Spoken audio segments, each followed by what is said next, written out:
Hello there, and welcome to All About Earth. Tonight, let's open a doorway into deep time. Imagine the year not as the turning of months, but as the turning of hundreds of millions of years. We're setting our clocks back to 541 million years ago, when our planet was about to host one of the most dazzling chapters in its history, the Cambrian Explosion. This was no ordinary moment. It was a fireworks display of possibility. Life bursting onto the scene in strange new costumes. Picture shallow seas stretching wide, glimmering under ancient skies. The continents themselves were small, scattered like stepping stones. And on land, nothing at all. No trees, no grass, no bird song, just bare rock and wind. Waiting. But in the oceans, the oceans, they were alive with experiments. Creatures suddenly sprouted armor-like shells, spiny claws and eyes that shone like tiny headlights. Others learned to burrow, swim, stalk or hide. It was as if evolution had discovered a box of new tools and decided to try them all at once. Why then? Why so suddenly? Scientists point to a few suspects. A rise in oxygen making more complex bodies possible, genetic innovations like the first master body plan genes, and of course, the thrill and terror of predators arriving on the scene. Once something with teeth shows up, the game changes quickly. It's a story equal parts mystery and marvel. A moment when the world took a deep breath and filled it with creatures that would echo through every era that followed. So, let's wander together into those ancient seas. What do you imagine when you think of a trilobite scuttling across the seafloor? Or a creature with feathery limbs filtering plankton from water as clear as glass? If you're curious, if you'd like to drift further into these prehistoric oceans with me, I'd be grateful if you tap like, subscribe, and let's keep exploring together. Because the Cambrian isn't just history, it's the opening act of life, as we know it. Before the Cambrian dawned with its glittering parade of claws, shells and eyes, the Earth was already ancient. Imagine pressing rewind, not by centuries or even millennia, but by billions of years, until the clock spins back to a planet that had only recently cooled from fire into stone. The continents were smaller, the skies heavy with strange gases, and the oceans, oh the oceans, were playgrounds for life so tiny you'd miss it, even if you leaned close with a magnifying glass. At first, the guests at Earth's long banquet were modest. Microbes, single-celled wanderers, floating like invisible dust motes in a watery ballroom. These early pioneers were bacteria, simple yet astonishingly clever in their chemistry. They made meals out of minerals, energy from sunlight, and waste products that accidentally rewrote the atmosphere. They were not glamorous, no fins or wings or songs, but they were tireless. Over time, some gathered into colonies that left their mark, not in poetry but in rock. Stromatolites, layered towers built by microbes, who stacked themselves like bakers piling cakes. Stromatolites rose in tidal flats, catching sediments and light, forming wavy domes that hardened into stone. If you saw them today, you might think just rocks, but they were monuments, slow, quiet cathedrals of microbial ambition, humming softly in a world still finding its rhythm. Life, though tiny, was busy tinkering. Around 2 billion years ago, evolution pulled off a masterpiece.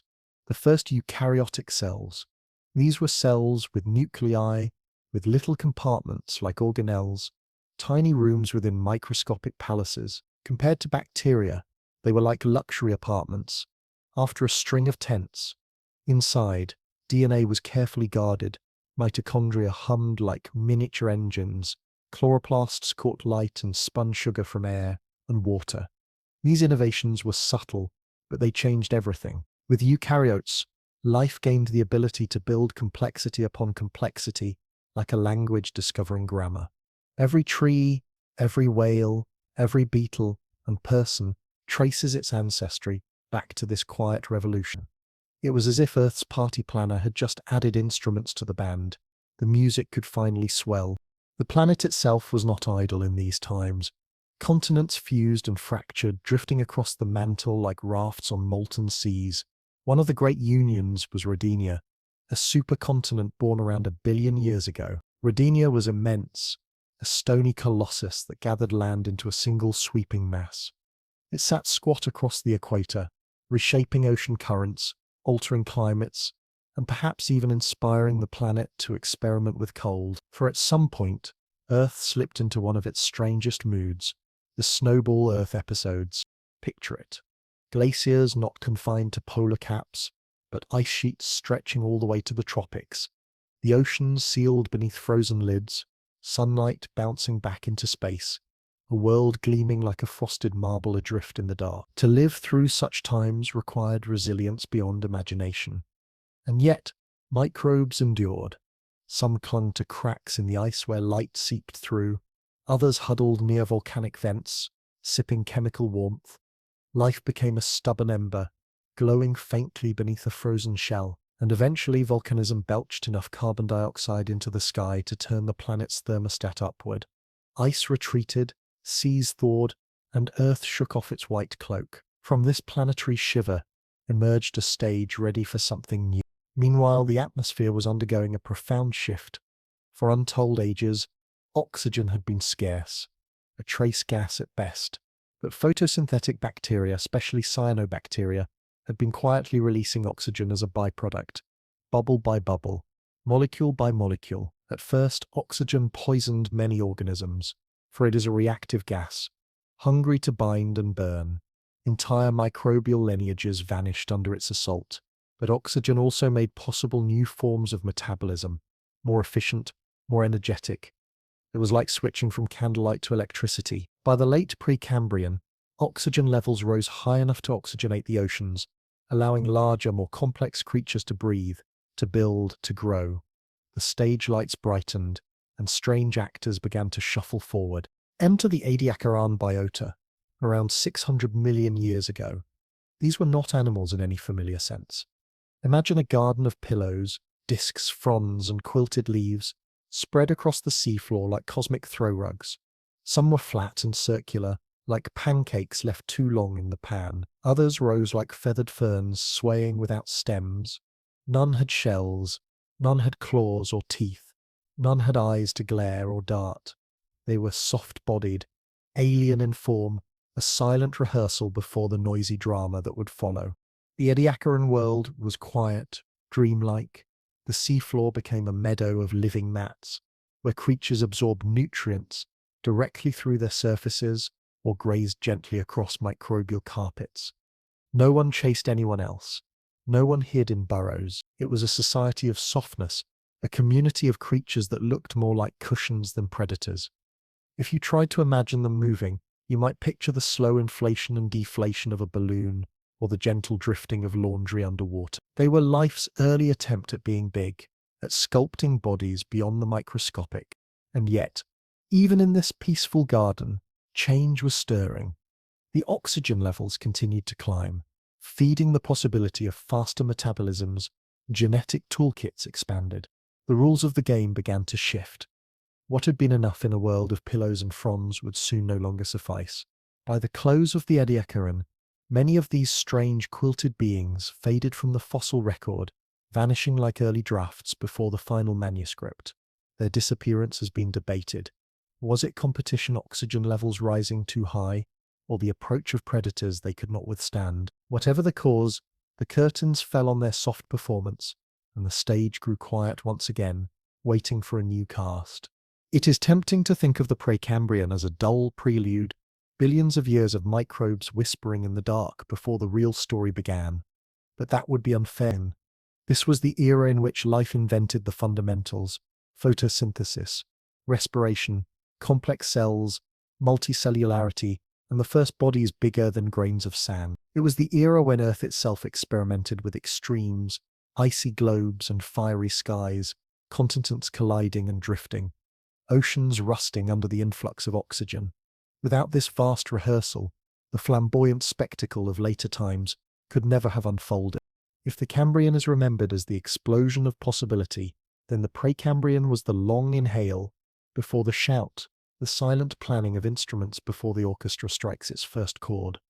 Stromatolites were the quiet architects, stacking their stone cakes over eons. Eukaryotes were the innovators, inventing compartments and engines within.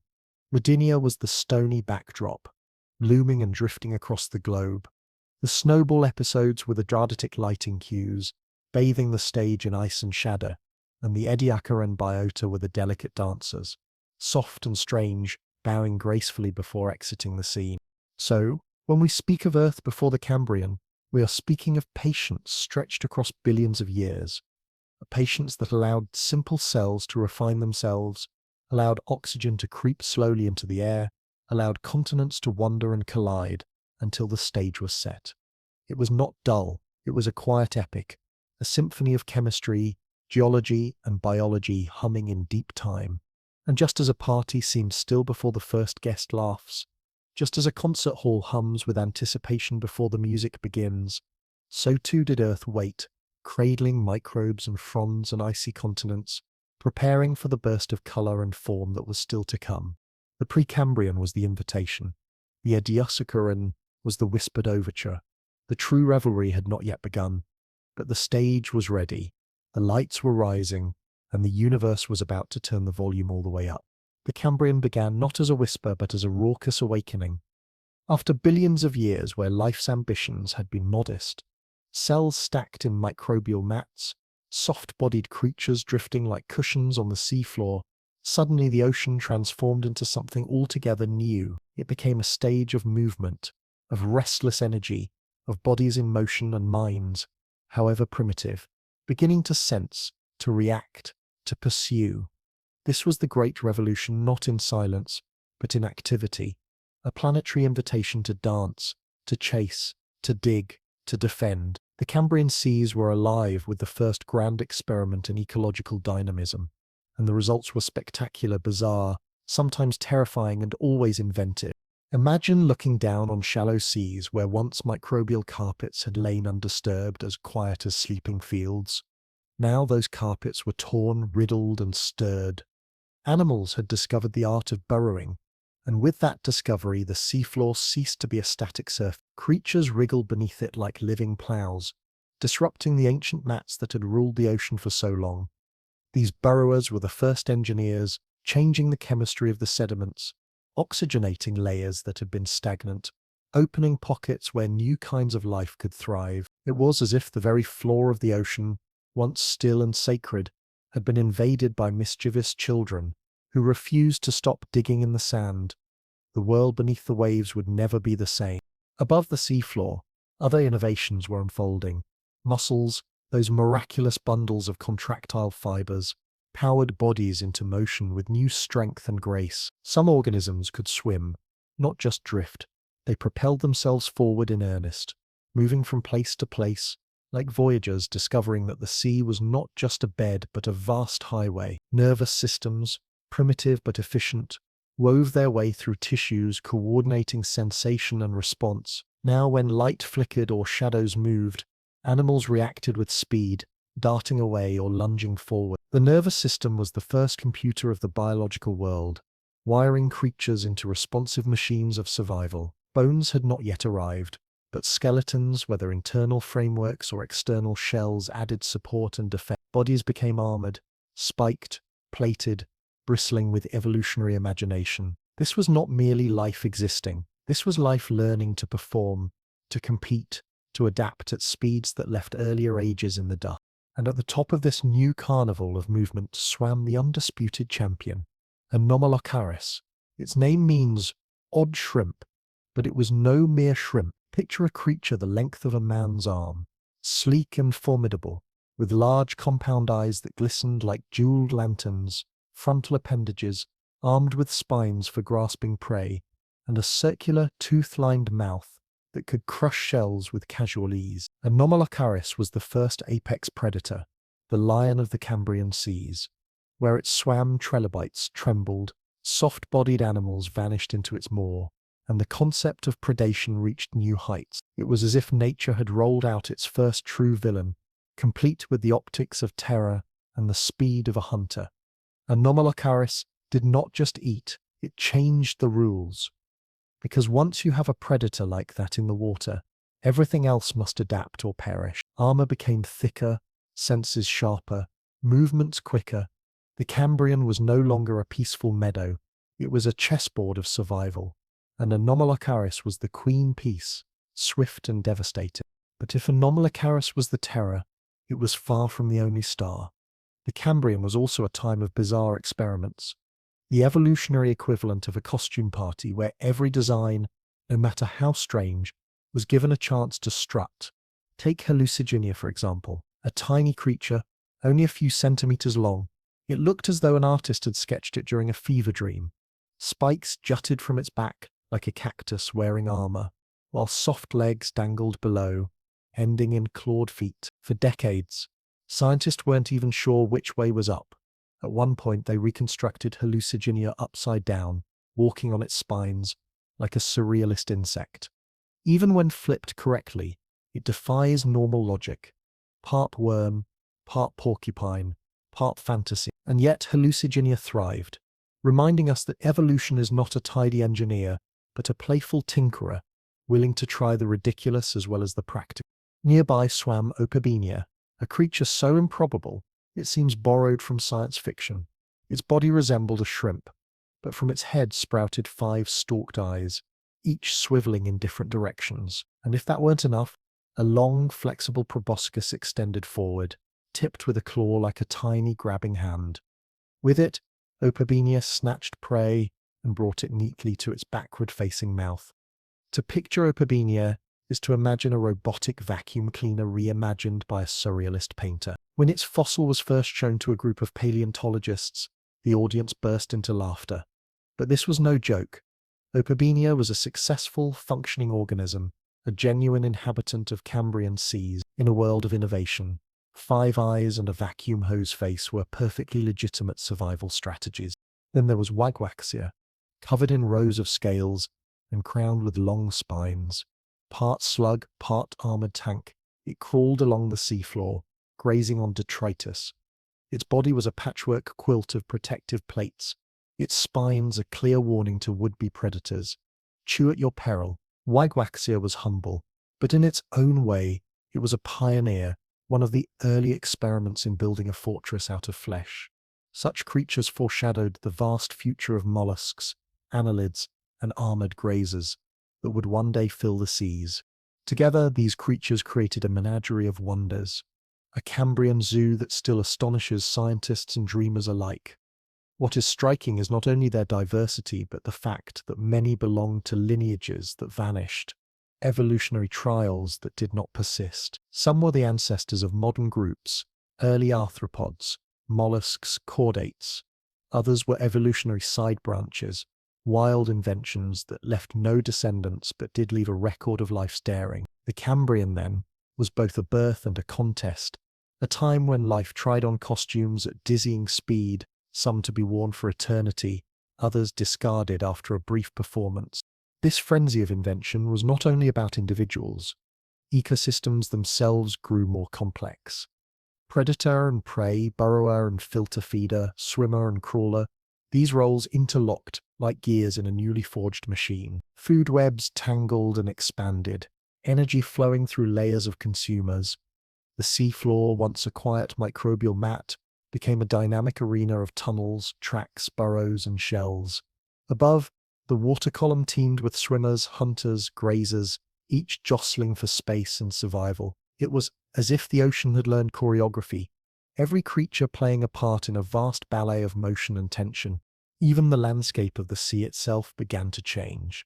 The first reefs emerged, not yet the grand coral fortresses of later ages, but modest structures built by early sponges and other reef-building organisms. These reefs were the first underwater cities, creating nooks and crannies where small animals could hide, graze, or lay their eggs. They transformed flat seabeds into 3-dimensional neighborhoods, raising biodiversity with architectural flair. To peer into those early reefs would be to see a bustling village, a miniature metropolis in stone and living tissue, foreshadowing the coral kingdoms of the future. The Cambrian explosion of movement and form was not merely a quirk of timing, it was the consequence of many forces converging: the rise of oxygen, making large active bodies possible, the invention of muscles and nerves enabling new modes of action, the escalation of predation, forcing defensive innovations, the ecological ripple of burrowing reshaping entire environments. Life had found not just existence but energy, not just survival but strategy. The arms race had begun, and once it did, There was no going back. Yet even in this grandeur, there is room for humour. To look at Hallucigenia is to smile at its awkward spines. To imagine Opabinia peering in 5 directions is to chuckle at its alien design. To see Anomalocaris with its giant eyes and circular mouth is to realize that the first apex predator looked less like a shark and more like a vacuum cleaner, crossed with a dragonfly. Evolution does not aim for elegance. It stumbles. It improvises. It produces marvels that are strange, beautiful, and sometimes comical. And perhaps that is the lesson of the Cambrian. Life is at its most astonishing when it is least predictable. As the Cambrian rolled on, the seas grew ever more crowded with trilobites, early chordates, spiny worms, armored grazers, swimming predators, and reef builders. Each innovation sparked another. Each defense provoked a new attack. Each experiment in form pushed the boundaries of possibility. This was not just biology. It was drama, spectacle, a saga written in flesh and shell and movement. The earth, once quiet, now pulsed with activity. The oceans shimmering not only with sunlight, but with the constant flicker of motion, pursuit, and escape. The Cambrian was the Great Awakening. It was the moment life rose from passivity into dynamism, from drifting into dancing, from absorbing to pursuing. It was, in short, the invention of the chase. And in that chase, in the digging, the swimming, the grasping, the fleeing, the armored defenses and sharpened senses, lay the foundations of every ecosystem to come.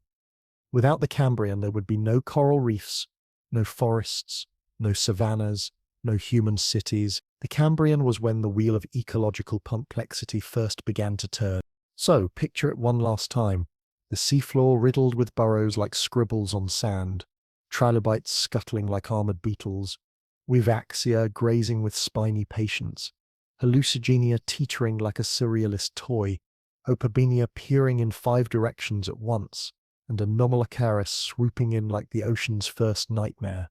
Above them, reefs rise like underwater villages, and everywhere bodies move, swim, dig, graze, hunt. The ocean has become a carnival, a battlefield, a dance floor, and a stage all at once. The Cambrian did not merely awaken. It leapt, it sprinted, it swirled into motion, and Earth, watching quietly from beneath ancient skies, seemed almost to whisper, "At last, you are alive. Now dance." The Cambrian world was, above all else, a world of water. To step into that age is to find oneself not on solid ground, but immersed in seas that spread wide and shallow, as though Earth had decided to drape itself in one vast, shimmering lagoon. Continents were smaller then, fragmented like scattered stepping stones, and much of their low-lying land was drowned beneath high seas. The planet wore a watery smile, the shorelines generous and loose, the oceans lapping lazily across continental shelves. It was not an age of towering mountains and sprawling plains, but of broad, sunlit shallows, a planet that felt less like a rocky sphere and more like a great swimming pool tilted under the sun. The seas of the Cambrian were shallow in ways that made them unusually rich. Imagine light streaming down through warm waters, uninterrupted by depth, turning whole continental shelves into glowing fields of photosynthesis. The sun's gift penetrated meters deep, bathing the seafloor in energy that living things eagerly harnessed. Here, photosynthetic organisms, cyanobacteria, algae, early plant-like microbes, spread their invisible nets, catching sunlight and weaving it into sugars, filling the water with energy at the very base of the food web. They were like cosmic chefs, whipping up oxygen and nourishment, stocking the larder for every creature that followed. The warmth of the climate helped too. The Cambrian Earth was cozy, its equatorial waters warm like a planetary spa, its poles milder than today, lacking great ice sheets to lock away the seas. High sea levels flooded continental interiors, creating inland seas where once there might have been bare stone. From the air, had you been able to hover above that ancient world, the continents would have looked like archipelagos, tropical islands scattered across the blue expanse, the seas wrapped around them, wide and shallow, rimmed with carbonate platforms where sediments gathered soft and fine, the perfect stage for creatures to burrow, graze, and build, and burrow they did. The sediments of the Cambrian were no longer pristine blankets of undisturbed mud. Creatures dug into them with zeal, carving tunnels and chambers, stirring layers that had lain still for millions of years. The seafloor became a living canvas of squiggles, tracks and burrows, as if a giant had taken a stick and scribbled across wet clay. Every burrow mixed oxygen deeper into the mud. Every wriggle recycled nutrients. Every disturbance created new opportunities for microbes and grazers. What had been static became dynamic. The seabed itself began to breathe. These changes rippled outward. With sediments oxygenated and nutrients freed, the productivity of the seas grew, tiny organisms flourished, and larger creatures followed. Whole ecosystems blossomed on the back of this restless activity, as though the act of digging itself had set life's table more abundantly than before. It was the ocean's version of tilling soil. Turn the mud, enrich it, and suddenly the harvest multiplied. In this way, even the humblest worms and burrowers became engineers of the biosphere, accidental gardeners of a watery Eden. The geography of the Cambrian seas was striking in its generosity. Imagine broad continental shelves extending like underwater prairies, shallow enough for light to filter everywhere, broad enough to host vast communities. These shelves, bathed in sunshine and nutrients, became the fertile plains of the early oceans. On them, reefs began to rise, not yet the grand coral palaces we know from later ages, but pioneering structures built by sponges and the enigmatic archaeocyathids. The archaeocyathids were peculiar creatures, cup-shaped and porous, growing in colonies that fused into reef-like mounds. They looked like little stone goblets, cemented together, a strange blend of architecture and biology. Alongside early sponges, they constructed the first true reefs, modest compared to modern corals, but revolutionary in their ecological impact. For the first time, the seafloor offered a three-dimensional habitat, a place of walls and crevices, shadows and shelters. These early reefs were like underwater apartment complexes, offering niches for small animals to hide from predators, for grazers to cling, for filter feeders to angle themselves in the currents. The flat seafloor had gained neighborhoods, vertical spaces where life could gather in bustling density. To swim through these Cambrian reefs would have been to wander through a living village, each cavity alive with tiny organisms, each surface colonized by microbial films or grazers. Sponges filtered the water, archaeocyathids built skeletal walls, and in between darted or crawled the small inhabitants of a growing ecological mosaic. The reef, that timeless engine of diversity, had taken its first breath in the Cambrian. Even if its architects were humble and its towers small, the principle was born: build structure, and life will come. Beyond the reefs, the seas stretched warm and wide. Currents stirred gently, carrying nutrients across shelves, moving plankton in glittering clouds. The sky above was bright, the air thinner in oxygen than today, but sufficient to maintain the metabolic dance below. On the continent's barren land sloped gently into the water, its low surfaces submerged under shallow seas. There were no forests, no grasslands, no buzzing insects, or rustling leaves. Only bare stone and sand, washed and eroded into the oceans, where it joined the cycle of sediments stirred by burrowers. Earth was a planet still ruled by the sea, and the sea was shallow, sunlit, and rich. The high sea levels of the Cambrian gave the planet a particular look, one of drowned coastlines and sprawling inland seas. If you had walked across a Cambrian continent, though you'd have found no grass beneath your feet, you might have discovered yourself suddenly stepping into shallow water far from the modern coastlines we know. Whole swaths of continents were submerged, and the ocean pressed deep into their interiors. From space, the Earth would have gleamed more blue than green, its lands reduced to smaller fragments, its oceans ruling unchallenged. It was as though the planet had decided to tilt the balance toward water, setting the stage for marine life to dominate with exuberance. The climate itself was generous, a greenhouse warmth that spread across latitudes.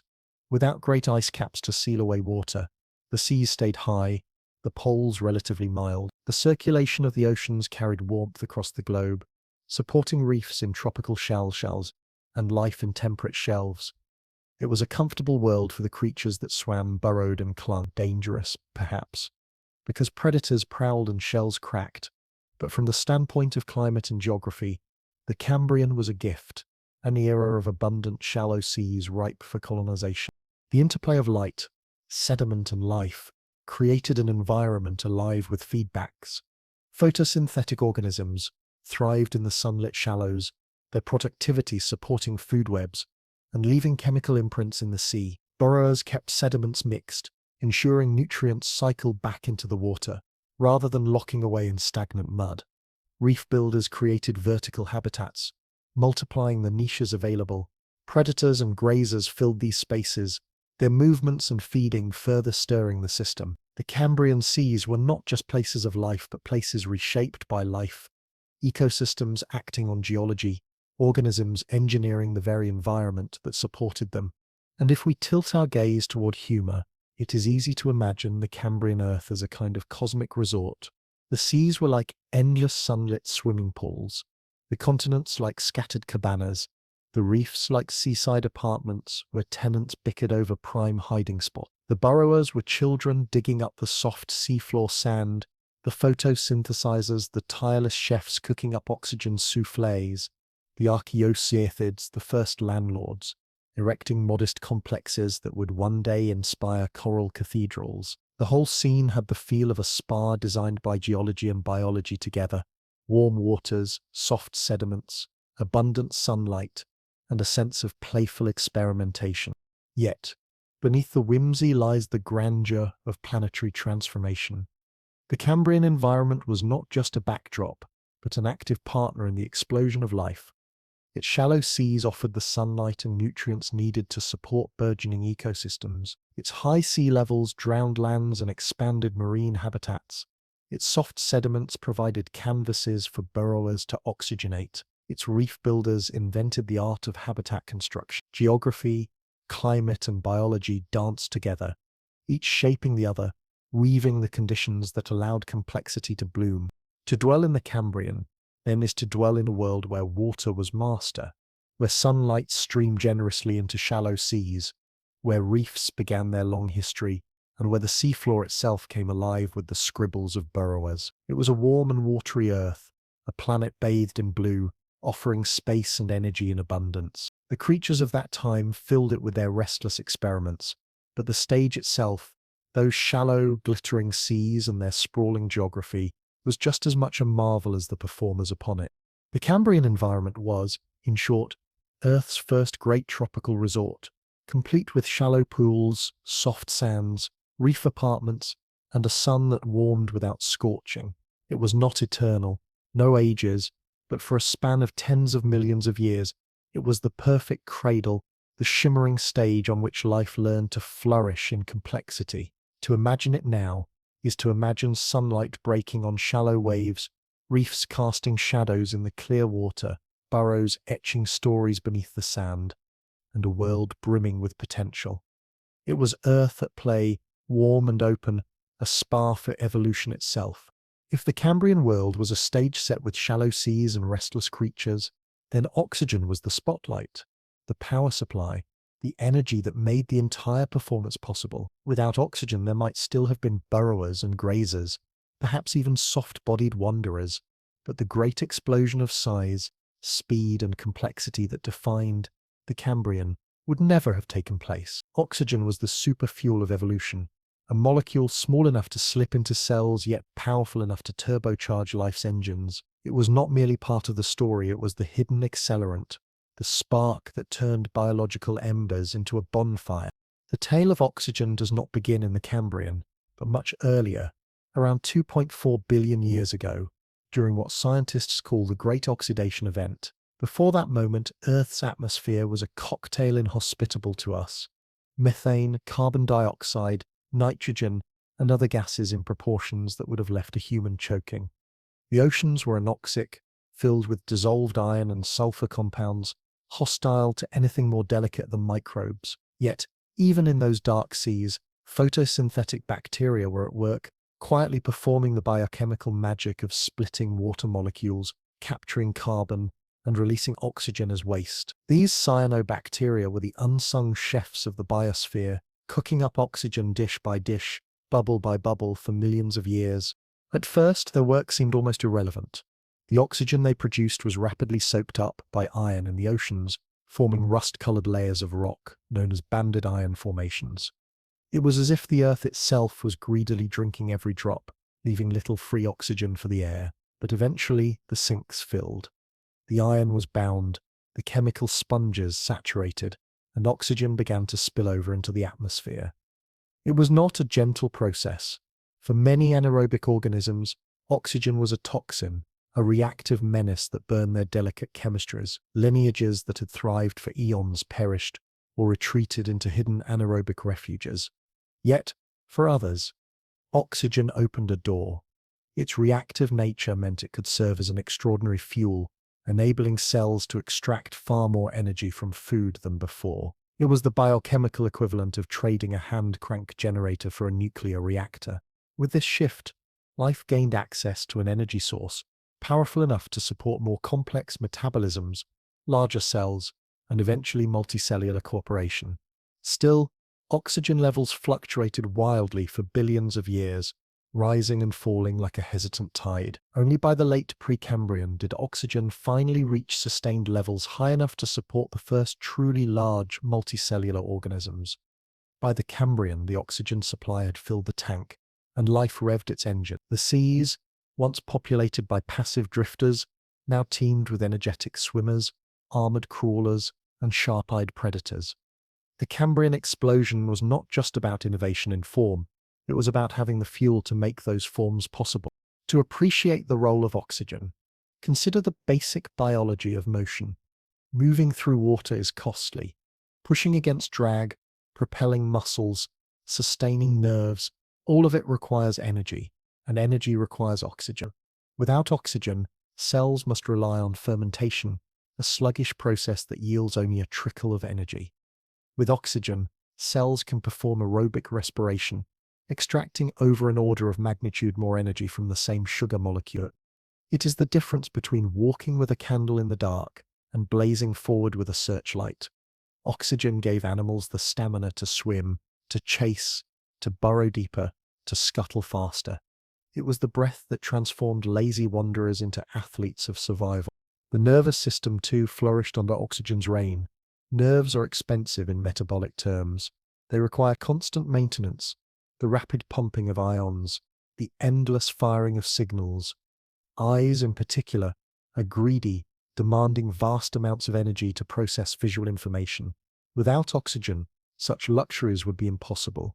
With oxygen, eyes could evolve into compound lanterns like those of trilobites and predators, each lens a window sharpened by an energy budget that allowed sensory extravagance. To grow eyes that glistened like jewels, to wire neurons into reflexes, fast enough to dodge or strike, these were evolutionary gambles that only oxygen could underwrite. Hard tissues, too, gained from oxygen's abundance. Building shells, spines, and skeletal supports requires both energy and biochemical pathways that depend on oxygen-rich chemistry. Once oxygen levels rose, creatures could afford to invest in these costly defenses and weapons. Armor could be laid down, muscles wrapped around skeletal frameworks, jaws and claws hardened into tools of war. Oxygen, in effect, was not just fueling the body, but financing the arms race. The geochemical record tells this story with quiet certainty. Rocks from the Cambrian show evidence of oxygen-rich waters in many shallow marine settings, and wherever these oxygenated zones occur, fossils of abundant and diverse life follow. In contrast, anoxic regions remained sparse, quiet, almost empty by comparison. It is a simple yet profound pattern.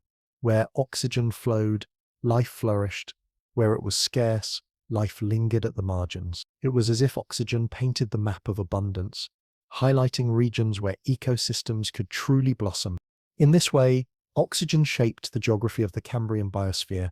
Creatures clustered in oxygen-rich shelves, thriving in the sunlit shallows where currents kept waters fresh and aerated. There, reefs grew and predators hunted, trilobites scuttled, and strange experiments like Hallucigenia and Opabinia thrived. But step into deeper or more stagnant waters where oxygen dwindled and the abundance waned. Life retreated into microbial mats, sparse grazers, and quieter communities. The Cambrian seas were patchworks of plenty and poverty, determined not by sunlight alone, but by the invisible hand of oxygen. The metaphor practically writes itself. Oxygen was the currency of the Cambrian economy, the coin by which survival and innovation were purchased.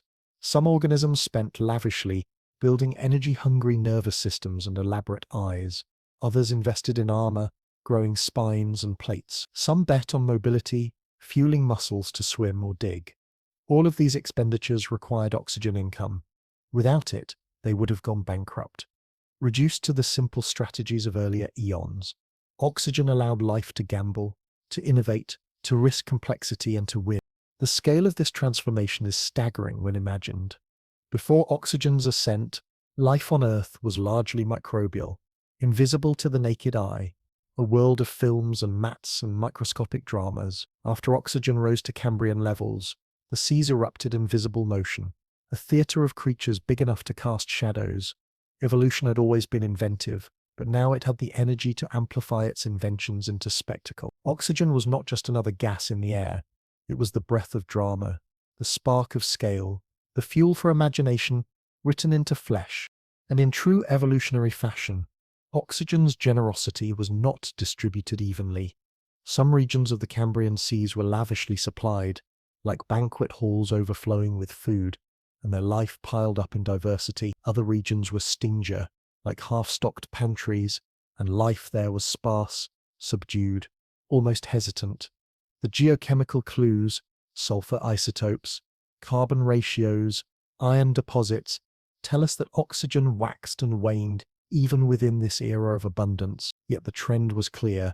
Higher oxygen meant higher complexity. It was a feedback loop. More burrowing mixed more oxygen into sediments, which released more nutrients, which fed more photosynthesizers, which made more oxygen, which allowed even greater life to flourish. The Cambrian seas became an accelerating spiral of oxygen-driven creativity. If one wished to imagine the Cambrian as a party, then oxygen was the music. Without it, the guests would linger awkwardly, sipping water, shuffling their feet. With it, the dance floor erupted. Creatures burrowed like drummers pounding the rhythm. Predators swooped like dancers spinning with abandon. Trilobites marched like lines of coordinated steps. The energy was infectious because the fuel was abundant. Oxygen did not simply support the party. It was the reason the party could happen at all. And yet, oxygen is not magic. It is chemistry. What makes it so extraordinary is its willingness to bind, to react, to serve as the electron acceptor that makes aerobic respiration possible. That willingness is also what makes it dangerous. Too much oxygen is toxic, producing reactive oxygen species that can shred DNA and proteins. Life learned to balance this danger with antioxidants and protective enzymes, taming the fiery nature of oxygen into something usable. In this delicate balance, a strange paradox emerged. The very gas that could kill was also the gas that gave life its greatest vitality. Evolution, in its typical mischievous way, turned poison into power. The Cambrian Explosion, then, cannot be told without oxygen as its main character. Muscles, nerves, eyes, shells, and speed. Each was enabled by the abundant energy oxygen made possible. The fossil record is the choreography, but oxygen was the orchestra, unseen yet essential. Wherever oxygen was rich, life improvised wildly, filling niches with bizarre and brilliant forms. Wherever oxygen was scarce, life remained cautious, subdued, quiet. The Cambrian seas were not uniform. They were mosaics painted in gradients of oxygen, each shade dictating what kind of dance could unfold. So when we think of oxygen today, as the invisible comfort we draw with every breath, we are inhaling not just a gas but a legacy. The air we breathe is the same air that once fueled Trilobites to scuttle and Anomalocaris to hunt. It is the descendant of the oxygen first brewed by cyanobacteria billions of years ago, refined through cycles of geology and biology, until it reached the abundance that turned the Cambrian seas into a carnival. Oxygen is not simply background, it is inheritance, continuity, the universal fuel that connects us to those strange Cambrian ancestors. If we were to anthropomorphize the Earth, perhaps we could imagine it whispering, "I filled the oceans with oxygen, and life learned to run." In a way, that is exactly what happened. Oxygen was the accelerant, The turbocharge, the breath that transformed potential into performance. The Cambrian did not just witness the birth of predators and shells and eyes, it witnessed the moment when life learned to live fast, to live big, to live in ways that echoed down the ages. Oxygen wrote that script, and it continues to write ours. Breathe in, slowly. That breath carries with it 4 billion years of history.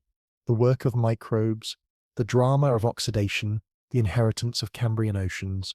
Breathe out, and you join the same cycle, participating in a chemistry older than forests, older than bones, older than imagination. Oxygen remains the quiet partner, the invisible force, the ancient fuel of life's restless ambition. In the Cambrian, it turned the volume up, and in every breath since, it has kept the song alive.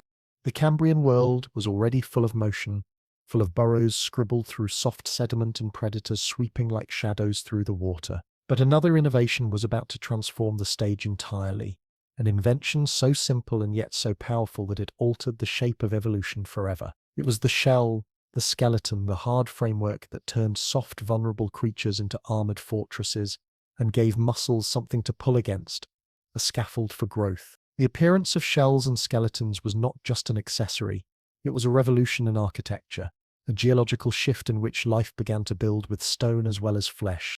The first experiments were modest. Sponges had been in the ocean long before the Cambrian, filtering water patiently and without fuss. But in this new age, some of them began to add tiny mineral needles called spicules to their bodies. These spicules were like the first nails hammered into the fabric of biology, small shards of silica that stiffened the sponge's tissues and deterred would-be grazers. They were not flashy, but they were effective. The sponge, once a soft, unassuming filter feeder, now carried a quiet threat. Bite me, and you'll find your mouth full of glass splinters. This was skeleton building in its earliest, simplest form, a whisper of what was to come. From these beginnings, hard parts spread quickly through the Cambrian seas. Trilobites, perhaps the most iconic of Cambrian creatures, perfected the art of the exoskeleton. Their bodies were encased in segmented armor, a lattice of calcified plates that both protected and articulated, allowing movement without sacrificing defense. A trilobite could scuttle across the seafloor with the confidence of a knight in shining armor, its body flexing yet shielded, its vulnerable tissues tucked behind an inorganic wall. And when danger loomed too large, trilobites had a clever trick. They could curl into tight balls, their armor plates forming a perfect sphere, much like modern pill bugs. The trilobite was not just armored, it was adaptable, a rolling fortress as well as a creeping crawler. Other groups joined the shell-building frenzy. Brachiopods, creatures that resembled clams but were unrelated, constructed sturdy two-part shells and anchored themselves to the seafloor. They were like little shops with hinged doors, opening to filter food from the water and snapping shut when trouble approached. To predators, they were stubborn safes. To ecosystems, they were fixtures, carpeting the seabed in dense clusters, their shells clinking together like a field of tiny tambourines. With their hard coverings, brachiopods could flourish in places where soft-bodied organisms might have been devoured. They became part of the Cambrian scenery, small but steady architects of stony communities. Shells served many purposes. First and foremost was protection. In a world where predators like Anomalocaris prowled with grasping claws and circular mouths lined with teeth, being soft-bodied was a risky business. A shell turned flesh into fortress, shifting the odds from inevitable doom to survivable encounter. But shells were more than shields. They were also scaffolds, giving muscles something rigid to pull against. A creature encased in a shell or skeleton could push harder, dig deeper, swim farther. Muscles pulling on soft tissue alone were limited. Muscles anchored to bone or exoskeleton could generate power. This was architecture serving mechanics, biology using geology to magnify its strength. Size, too, was transformed. Without hard support, bodies remained small and floppy, limited by the physics of squishiness. With shells and skeletons, animals could grow larger without collapsing under their own weight. Trilobites reached lengths of over 1/2 meter, brachiopod fields spread thick and wide, and spiny worms grew bolder in their armored attire. Life, once confined to tiny frames, Expanded into bulkier, more imposing forms, a shell was more than armor. It was a passport to size, a ticket to the big leagues of evolution. Why did shells appear so suddenly and so abundantly in the Cambrian? The reasons are layered, like sediment. Part of the story lay in the seas themselves. Water chemistry in this era was rich in calcium and carbonate ions, the raw ingredients for building shells of calcium carbonate. It was as though the oceans had stocked the shelves of a construction store, and organisms rushed in to buy supplies. With materials cheap and abundant, biology began to sculpt skeletons in earnest. Another pressure came from predators. The Cambrian seas were no longer safe meadows, but battlefields of pursuit and capture. To be edible was to be endangered, and so creatures armed themselves with spikes, plates, and shells. This evolutionary arms race was relentless.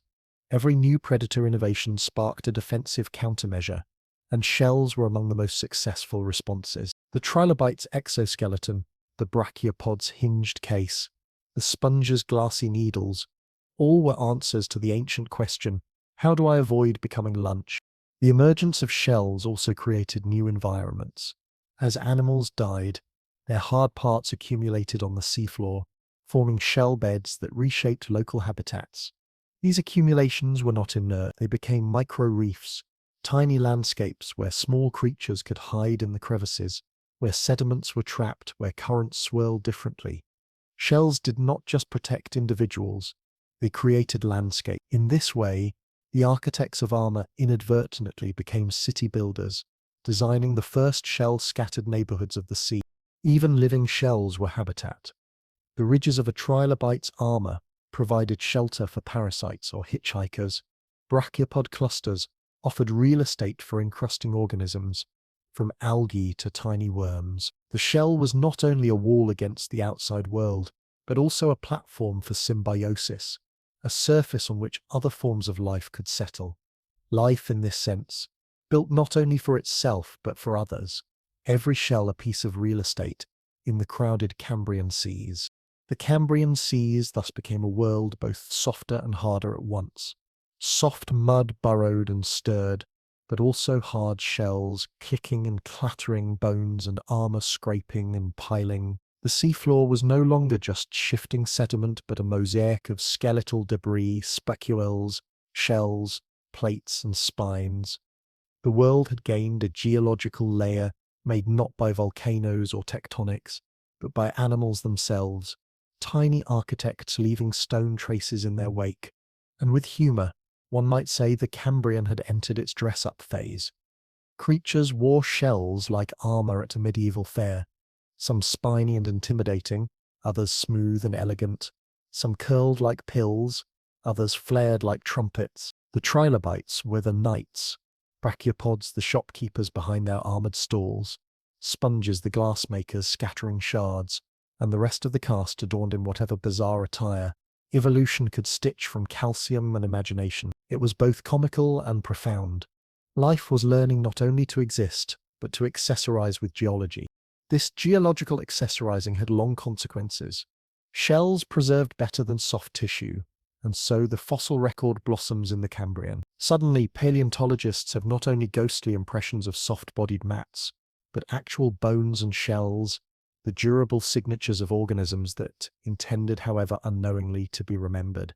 Every trilobite plate, every brachiopod shell, is a postcard from the Cambrian, a hard piece of history that carried through 500 million years. By building skeletons, animals wrote their stories not just in DNA but in stone. And these stories tell us of an ecological transformation. Before shells, the seafloor was largely a two-dimensional surface, covered in mats, grazed and stirred, but not textured. With shells, reefs and shell beds added structure. Animals could burrow under shells, cling to them, nestle between them. Predators adapted to crack or pry them open. Shells became both home and hazard, opportunity and obstacle. In short, they were not just tools of defense, but drivers of complexity. The Cambrian world without shells would have been flatter, simpler, more vulnerable.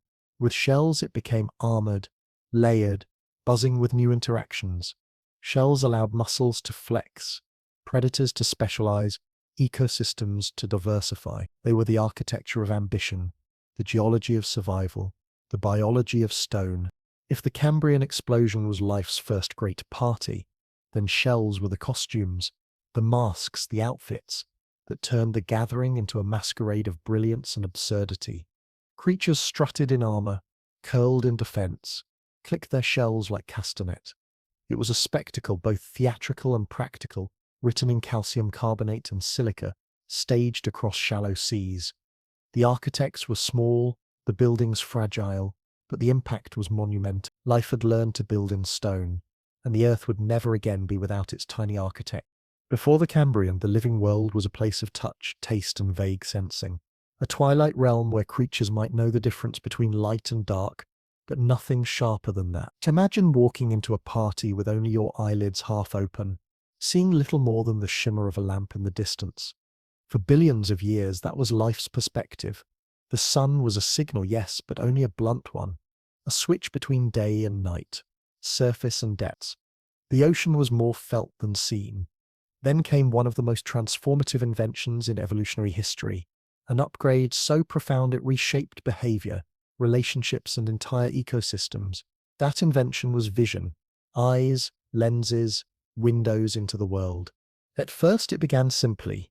Some organisms developed light-sensitive patches of pigment, crude detectors that could tell whether light was present or absent. This was useful enough. One could move toward the light to photosynthesize more efficiently, or avoid it if hiding in darkness offered protection. It was not sight, not even close to an image, but it was aware. Life had begun to notice the sun more directly, not as an abstract force but as a guiding beacon. A patch of sensitivity was enough to set a rhythm, to time daily movements, to orient in the water column. It was like upgrading from total blindness to a dim lamp glowing at the edge of awareness. But once the first pigment patches existed, evolution had a foundation to build upon. A depression in the patch created a cup shape, a small indentation that allowed organisms not just to sense light, but to sense its direction. Now they could tell whether brightness came from above, the side, or behind. This was the first hint of an image, not a picture, not detail, but orientation. Then with time, the cup deepened, the opening narrowed, and resolution improved. The world that had been flat, light, and dark began to acquire gradients, shadows, outlines. Life was beginning to see edges, to differentiate silhouettes. This was no longer simply light detection. It was proto-vision. And then came lenses. Once transparent tissue or minerals evolved to cover the opening of an eye cup, bending light to a focus, the game changed. A lens turned blur into clarity, scatter into sharpness. With lenses, images became possible, shapes distinguishable, details visible. The Cambrian explosion of forms coincided with an explosion of vision, and suddenly the ocean was not just a haze of shadows, but a theatre of scenes. Animals could now see others, not merely bump into them. They could recognize distance, direction, speed. Life's choreography was elevated from stumbling in the dark to coordinated dances lit by beams of clarity. Among the Cambrians, pioneers of sight, the Trilobites were the masters of mineral optics. Their eyes were not made of soft tissue like ours, but of calcite crystals, a mineral lens that could refract light with astonishing precision. Each trilobite eye was a compound structure made of hundreds of tiny lenses, each directing light to a photoreceptor. The result was a mosaic image, like a camera made of many pixelated windows. These calcite lenses were remarkably sophisticated, correcting for distortion underwater and providing depth of field. Trilobites could scan the seafloor with vision sharp enough to notice movement, detail, and pattern. To look into the eye of a trilobite would have been to look into a geological camera, a crystalline window honed by both chemistry and evolution. Then there was Anomalocaris, whose eyes were so large and complex that they must have dominated its entire head. Each eye contained thousands of lenses, more than many modern insects, giving it panoramic coverage of the water around it. Imagine walking into a dark room and switching on floodlights so bright that every corner is illuminated. That was the perspective of Anomalocaris. Its vision was not casual, it was commanding. With such eyes, it could perceive the smallest flickers of movement, the faintest silhouettes in dim waters. If the trilobite's eyes were precision cameras, Then Anomalocaris carried twin headlights, enormous crystalline searchlights that revealed the Cambrian seas in unprecedented detail. The consequences of such vision rippled through behavior. Suddenly, it was no longer enough to drift idly or rely on camouflage of stillness. If a neighbor could see you, you needed new strategies: speed, hiding, deception, or perhaps display. Eyes were not just windows for perception, but catalysts for interaction.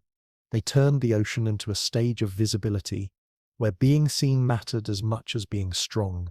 Entire modes of life, chasing, hiding, signaling, became possible only because vision had opened the curtain. Vision also demanded something else: brains.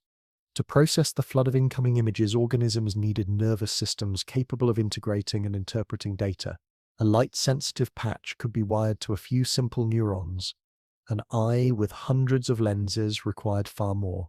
The evolution of eyes went hand in hand with the evolution of nervous complexity, an expansion of processing power akin to upgrading from a pocket calculator to a full computer.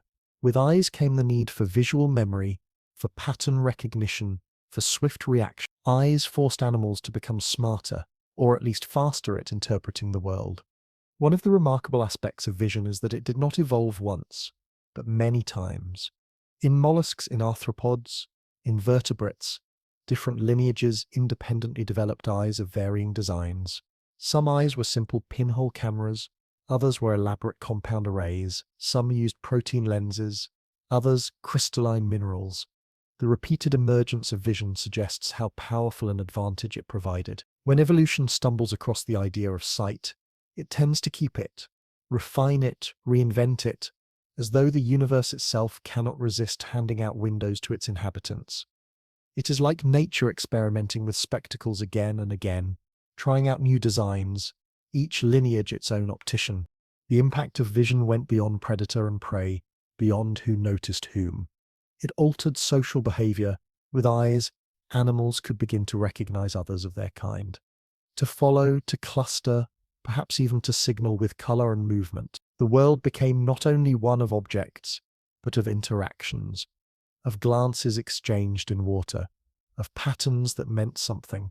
For the first time, organisms might have performed dances of recognition, responses choreographed by what was seen rather than what was smelled or touched. Vision opened not just the window to the environment, but to relationships.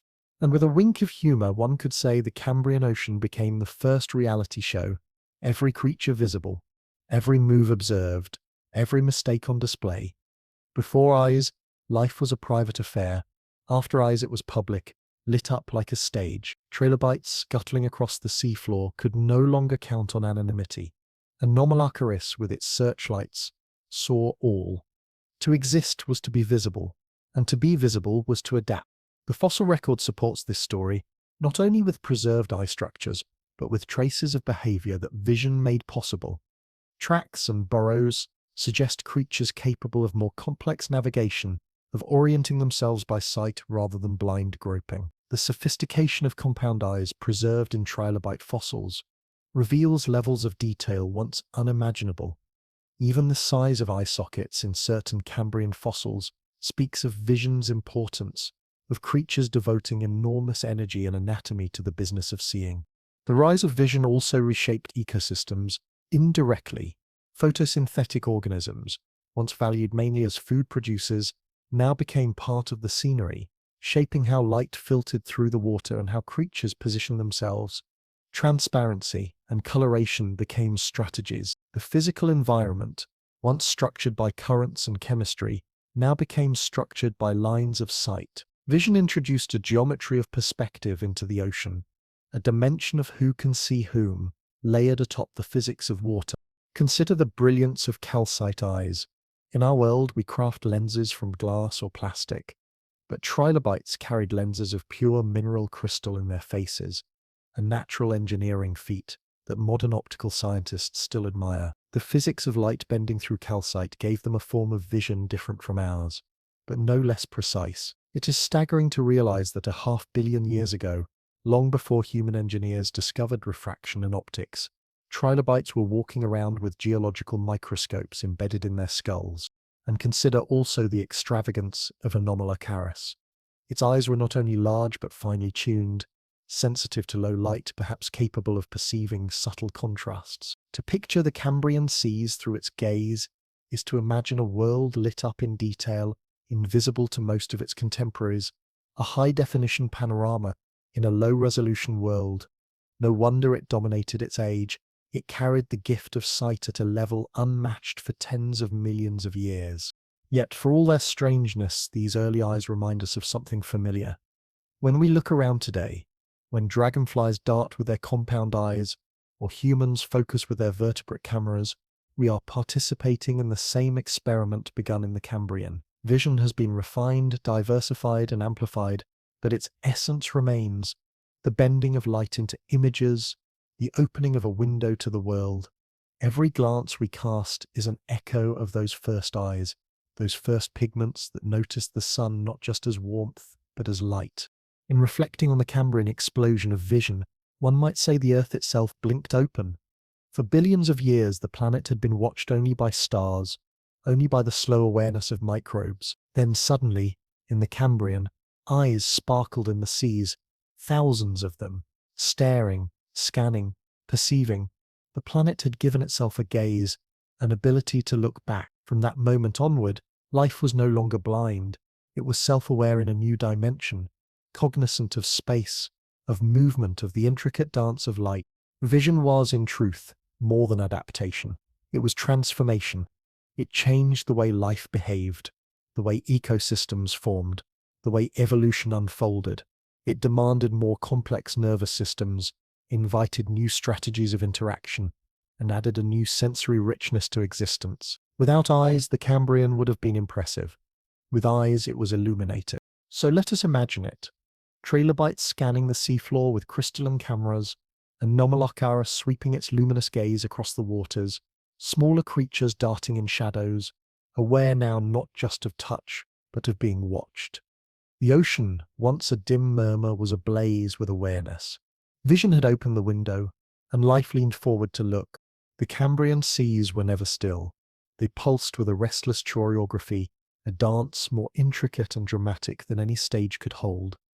At its heart was a duel, ancient and unending, between those who chased and those who fled, between the hungry and the wary, between predator and prey. It was not a battle fought once and won, but an arms race written into the very fabric of life. Each move counted, each innovation answered, each survival strategy met with another. The Cambrian explosion was many things, but above all, it was the unveiling of this dance, a tango of pursuit and evasion that continues even now in every ecosystem of the planet. Leading the charge, as always, was Anomalocaris. Sleek, swift, and unlike anything before it, this creature was the Cambrian's first great hunter, gliding through shallow seas with a grace that belied its menace. Its long, segmented body propelled it forward with undulating fins, while its frontal appendages, jointed and spiny, reached out like grappling hooks to snatch unsuspecting victims. Once caught, prey were drawn toward its circular mouth, a ring of hardened plates, lined with teeth, that rotated and ground with relentless efficiency. Anomalocaris was not merely eating, it was rewriting the rules of existence, for in its wake, no animal could remain defenseless. To survive meant to adapt, to harden, to invent. Anomalocaris was not simply a predator, it was a sculptor of evolution, chiseling form and behavior from the clay of necessity. And evolution responded with gusto. Some creatures turned to armor, thickening their outer layers into shells, or plating themselves with spines and scales. These were not delicate adornments, but barricades against capture. One can almost imagine the Cambrian seas as a medieval tournament, predators charging with lances, while prey bristled with shields and spikes. Creatures that once drifted soft and vulnerable now sprouted defenses like hedgehogs of the deep. Every spine was a gamble, heavy to carry, costly to grow, but life-saving when a hungry appendage reached too close. Others chose speed. Muscles grew stronger, bodies more streamlined, movements quicker. Instead of waiting to be caught, prey darted into crevices, flicked into currents, or burrowed into sediments. The very seafloor became a refuge, riddled with tunnels dug by worms and other small engineers of survival. To slip beneath the sand was to vanish, to exchange visibility for safety, to create a bunker against marauding hunters. These burrows were not mere holes, they were architectural innovations. Survival shelters, carved into mud. Life had discovered the art of escape routes, of hiding places, of fortifications beneath the battlefield. Some prey adopted behavior as their shield. Instead of running faster or growing thicker, they curled into defensive postures, feigned stillness, or aggregated into groups where safety lay in numbers. When danger loomed, a creature might roll itself into a ball, transforming into a living sphere too awkward, ordered grasp, or crack. Others pressed flat against the seafloor, blending into the background like stones. Some lived in clusters, where the misfortune of one might spare the others. In these strategies we see the first glimpses of behavior as defense, the subtlety of survival not only in anatomy, but in action. Predators, of course, did not stand still. For every innovation of prey, hunters devised counters. Stronger appendages tore open shells, sharper mouthparts pierced armor, stealth and speed chased down the swift. The dance never ended, it only escalated. What began as simple pursuit blossomed into a spiraling arms race, an evolutionary software update running endlessly, patching weaknesses, upgrading strengths. To watch the Cambrian seas, if one could, would be to watch this arms race in motion. Each encounter a test of design, each scar a signature of the duel. Those scars still speak to us today, etched into the fossil record like whispers of ancient battles. Trilobite carapaces show healed cracks, bite marks where jaws or appendages had struck, but not killed. Fossils preserve partial regenerations of limbs, evidence that a creature once escaped with its life, but not without cost. Each scar is a story of attack, of escape, of resilience. The Cambrian Ocean was not a gentle place. It was a theatre of pursuit, its actors marked by the evidence of close calls and desperate survivals. Fossils do not lie. They tell us plainly that the predator-prey dynamic was fierce, relentless, and formative. Predation, however, was not merely destruction. It was also creation. By preying on others, predators controlled populations, preventing any one group from overwhelming the ecosystem. By forcing prey to innovate, predators drove diversity, pushing the invention of shells, spines, burrows, and behaviors. The balance was not one of peace but of tension, a tension that produced complexity. Without predators, prey might have remained simple, soft, unchanging. Without prey, predators would have starved, their adaptations useless. Together they created a feedback loop, an ecological engine fueled by conflict, but producing innovation. One might think of it as a cosmic dance lesson. Predators took the lead, lunging and grabbing, prey followed, dodging and twisting. Step after step, the choreography grew more complex, the rhythm faster, the improvisations wilder. No one could sit out the dance. To live in the Cambrian Ocean was to participate, whether one wished to or not. Even the smallest worm, burrowing quietly in the mud, was part of the pattern, its tunnels altering the battlefield, its evasions shaping the moves of those who sought it. And yet, despite the seriousness of survival, the Cambrian seas invite humor in their imagery. Picture Anomalocaris gliding like a sports car across the reef, its eyes gleaming, appendages poised, while below, creatures scramble like panicked commuters missing their bus. Worms dig furiously into the mud as though building emergency bunkers. Spiny creatures puff up like undersea porcupines, muttering, "Try biting me now." The ocean becomes a surreal playground, its battles more comical than tragic when seen from a distance. For all its drama, the Cambrian arms race had a touch of slapstick, as though evolution itself enjoyed experimenting with absurd designs, just to see if they worked. The great significance of this predator-prey dynamic is not limited to fossils or ancient seas. It is one of the most enduring forces in the history of life. The innovations of the Cambrian set patterns that continued through every age. Armored fish in the Devonian, dinosaurs with teeth and armor in the Mesozoic, wolves and antelope in the savannas of the Cenozoic. Each time the dance repeats. Hunter pushes, prey responds, complexity grows. The Cambrian was the first great rehearsal, the opening act of a play that would run for hundreds of millions of years. But in that opening act, the improvisation was freshest, the creativity wildest. Anomalocaris was not yet a perfected predator, but a prototype, a bold attempt at top-tier hunting. Worms that dug burrows were not yet architects of grand ecosystems, but desperate survivors, carving safe spaces. Creatures that curled into balls were not yet perfected, hedgehogs but experiments in geometry.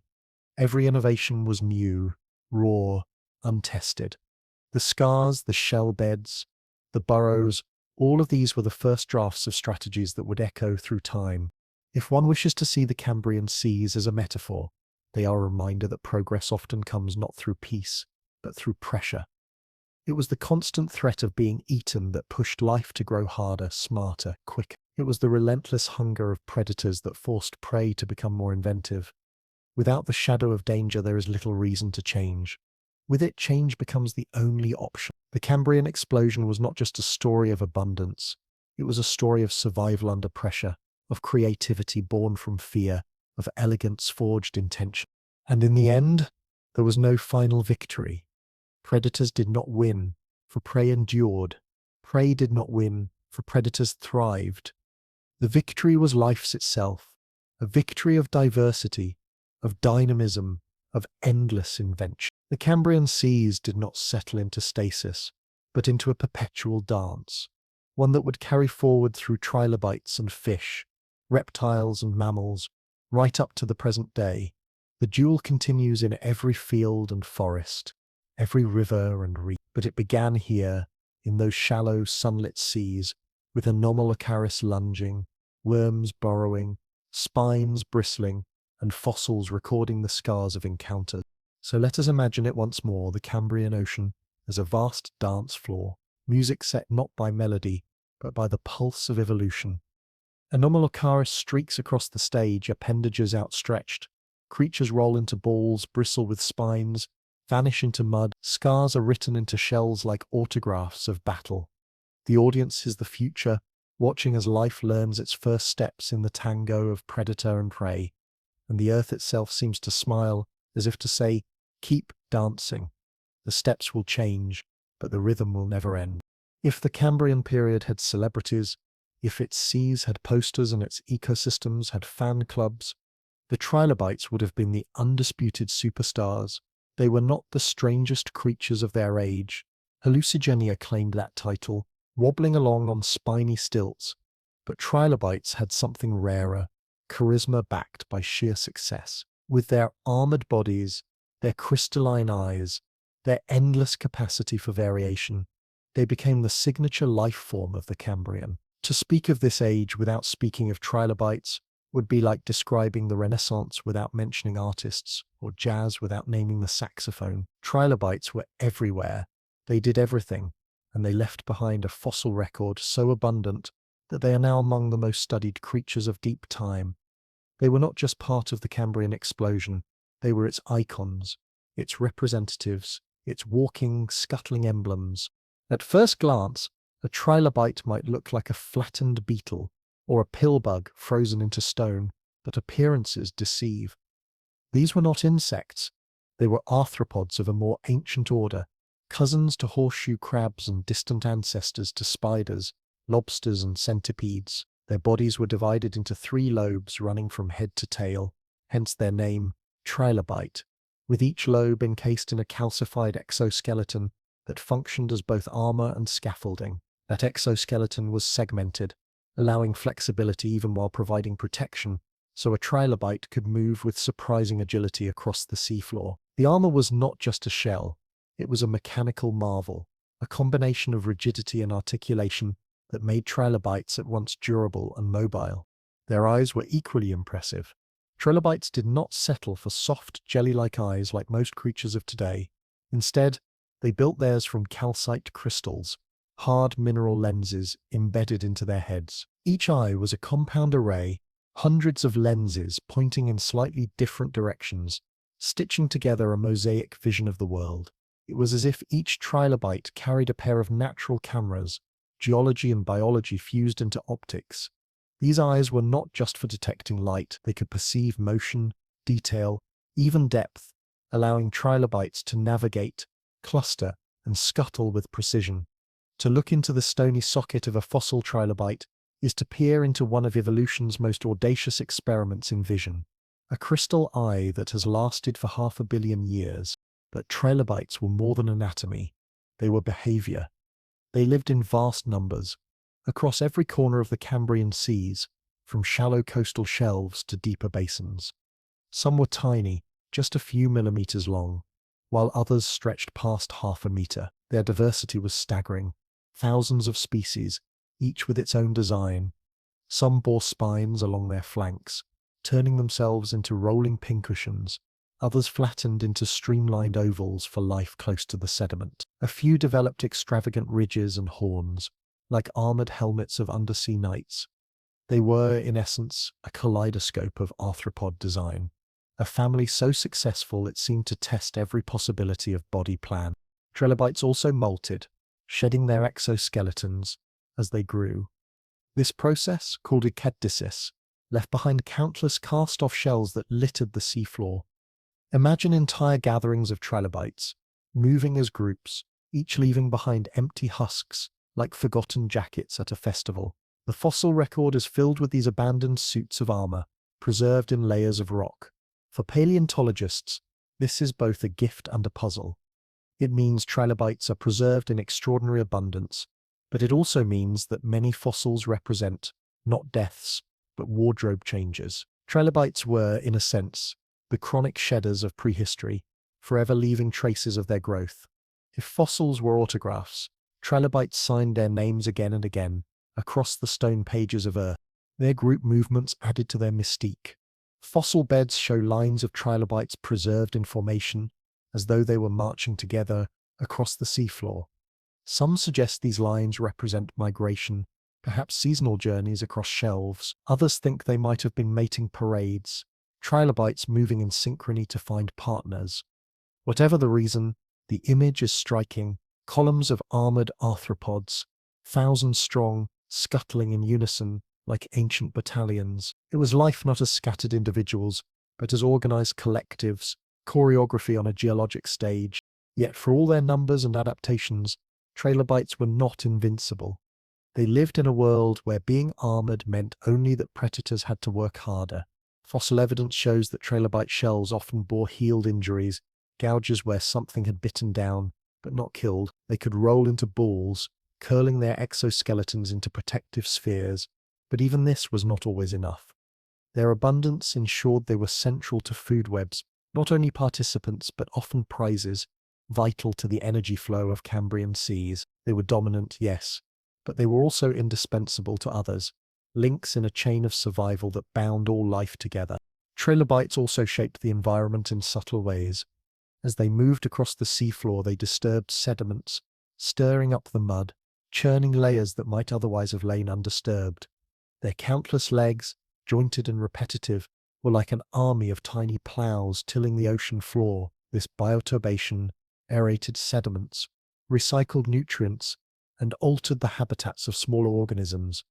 In this way, trilobites were not merely inhabitants, but engineers, shaping the seabed through sheer activity. The Cambrian ocean floor was not a flat expanse, but a dynamic surface reworked daily by armies of armored feet. Diversity was their hallmark. Trilobites occupied almost every ecological role available to arthropods of their size. Some crept as grazers, feeding on detritus or microbial mats.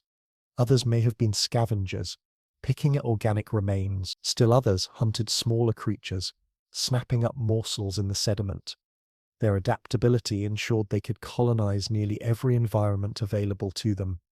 In this sense, trilobites were not only iconic, but foundation. Remove them, and the Cambrian seas would look unimaginably different, as though the keystone actors had walked off the stage. Their success also makes them invaluable to science today, because trilobites were so widespread, and because their shells fossilized so well, they became natural markers of time. Geologists use trilobite species to date rock layers, to correlate strata across continents. They are both symbol and tool, their presence in stone a clock that tells us when we are in history. In this way, trilobites transcend their own lives. They became chronometers of deep time, guides to Earth's memory, little armored historians forever frozen in calcite and shale. But despite their scientific utility, Trilobites also charm us for their sheer charisma. There is something oddly relatable about their armored forms, their beady crystal eyes, their curling defense postures. They scuttled like beetles, molted like crabs, gathered like herds. They were alien and familiar all at once, ancient creatures that nevertheless evoke empathy. Perhaps this is why they remain popular not only with paleontologists, but with collectors, artists, and dreamers. Trilobites are more than fossils, they are ambassadors from another age, carrying stories across 500 million years to anyone willing to listen. And in those stories, humor is never far. One can picture a trilobite molting in the middle of a crowd, slipping out of its shell, like someone shedding an old coat, leaving the husk behind for others to trip over. Or imagine lines of trilobites marching across the seafloor, bumping into one another in clumsy parades. Their eyes, made of rock, would have given them a peculiar sparkle, as if every trilobite was perpetually wide-eyed in surprise. For all their scientific significance, they also invite a smile, a recognition that even evolution's greatest icons were not solemn but strange, lively and full of quirks.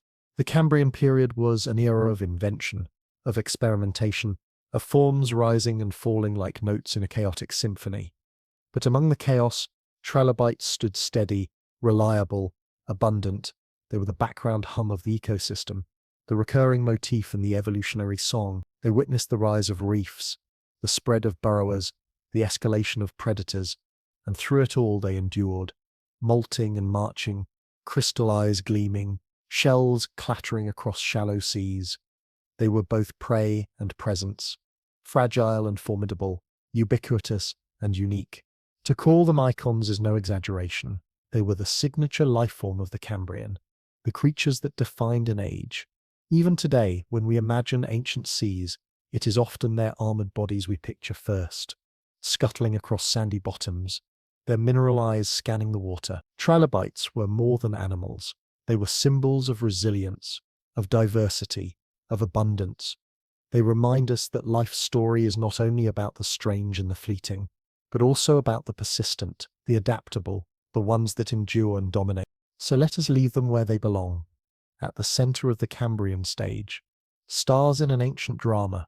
Picture them moving in endless columns across the seafloor, molting and leaving their cast-off shells behind, stirring sediments with countless legs, filling ecosystems with their presence. Picture their crystal eyes glinting like gemstones, their bodies curling into armored spheres, their shells piling into fossil beds that would one day tell their story. Picture them not as relics, but as icons, forever emblematic of an age when life learned to build hard, see sharply, to scuttle in multitudes. Trilobites were not the strangest, nor the fiercest, nor the largest of the Cambrian creatures, but they were the most enduring, the most visible, the most defining. They were, and remain, the icons of the Cambrian. When people picture the Cambrian seas, their minds often leap to armored trilobites scuttling across the bottom, or fantastical creatures with too many eyes and appendages. Yet beneath that visible carnival was another revolution, quieter but no less profound. It was driven not by predators flashing their teeth or arthropods marching in glittering columns, but by small, squirming engineers. These were the worms and burrowers, creatures without glamour, without armor or spectacle, but with an innovation that would permanently reshape Earth's ecosystems. They discovered the art of digging, of plowing through sediments, of transforming the very ground beneath them into a living, breathing structure. Before the Cambrian, much of the seafloor was carpeted by microbial mats, dense layers of bacteria that blanketed sediments like microbial rugs. These mats stabilized the surface but also sealed it, creating oxygen-poor environments below. Life above them was constrained, pressed flat into 2 dimensions, like ink on a page. Then came the worms. With sinuous bodies, they pressed into the mats, tunneling downward, breaking through barriers that had persisted for millions of years. Their burrows shredded the microbial carpet, opening gaps that allowed oxygen-rich water to seep deeper into the sediment. The seabed, once a flat mat of slime, became a 3-dimensional landscape filled with tunnels, cavities, and channels. This process, known as bioturbation, was nothing less than the re-engineering of the Earth's surface by soft-bodied creatures with no tools other than persistence and wriggling. Bioturbation changed everything. Oxygen penetrated deeper into sediments, fueling new forms of metabolism. Nutrients buried in the mud were stirred up and recycled into the water column.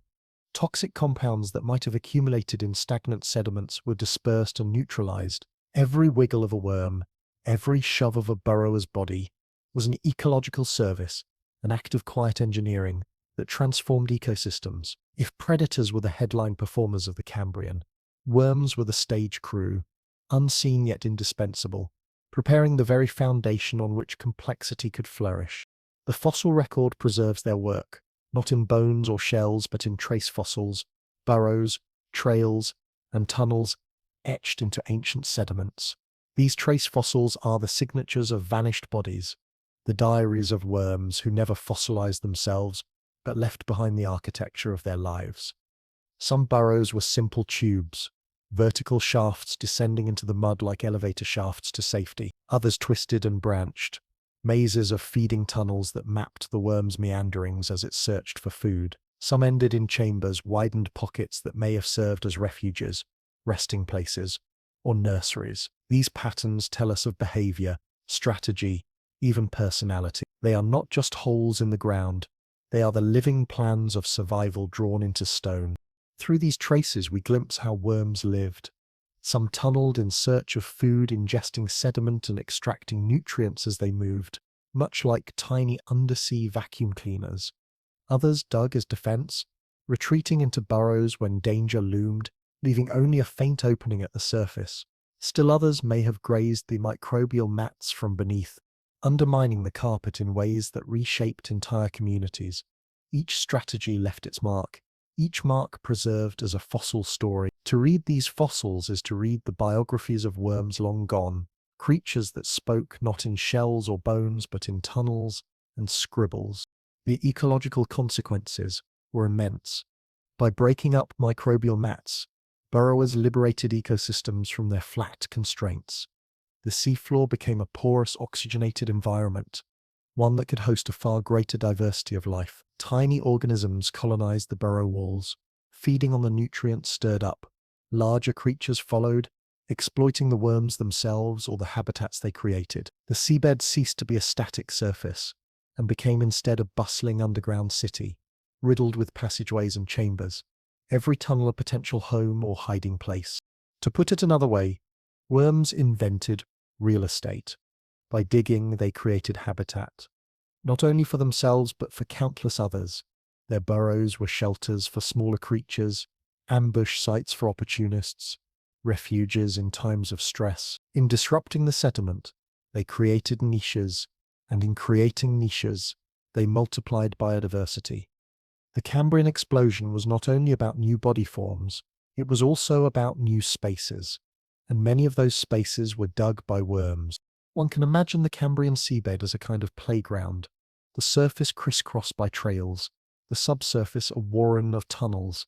From above it might have looked like scribbles on sand, but beneath lay a labyrinth of life. If Trilobites marched across the surface like armies, worms tunneled beneath like miners, unseen but essential. They were the engineers of the invisible, architects of an underground city, no less important than the bustling reefs or the crowded open waters. In their modesty, worms invite humor. Picture a worm squirming into the mud, leaving behind a trail that looks like a child's doodle.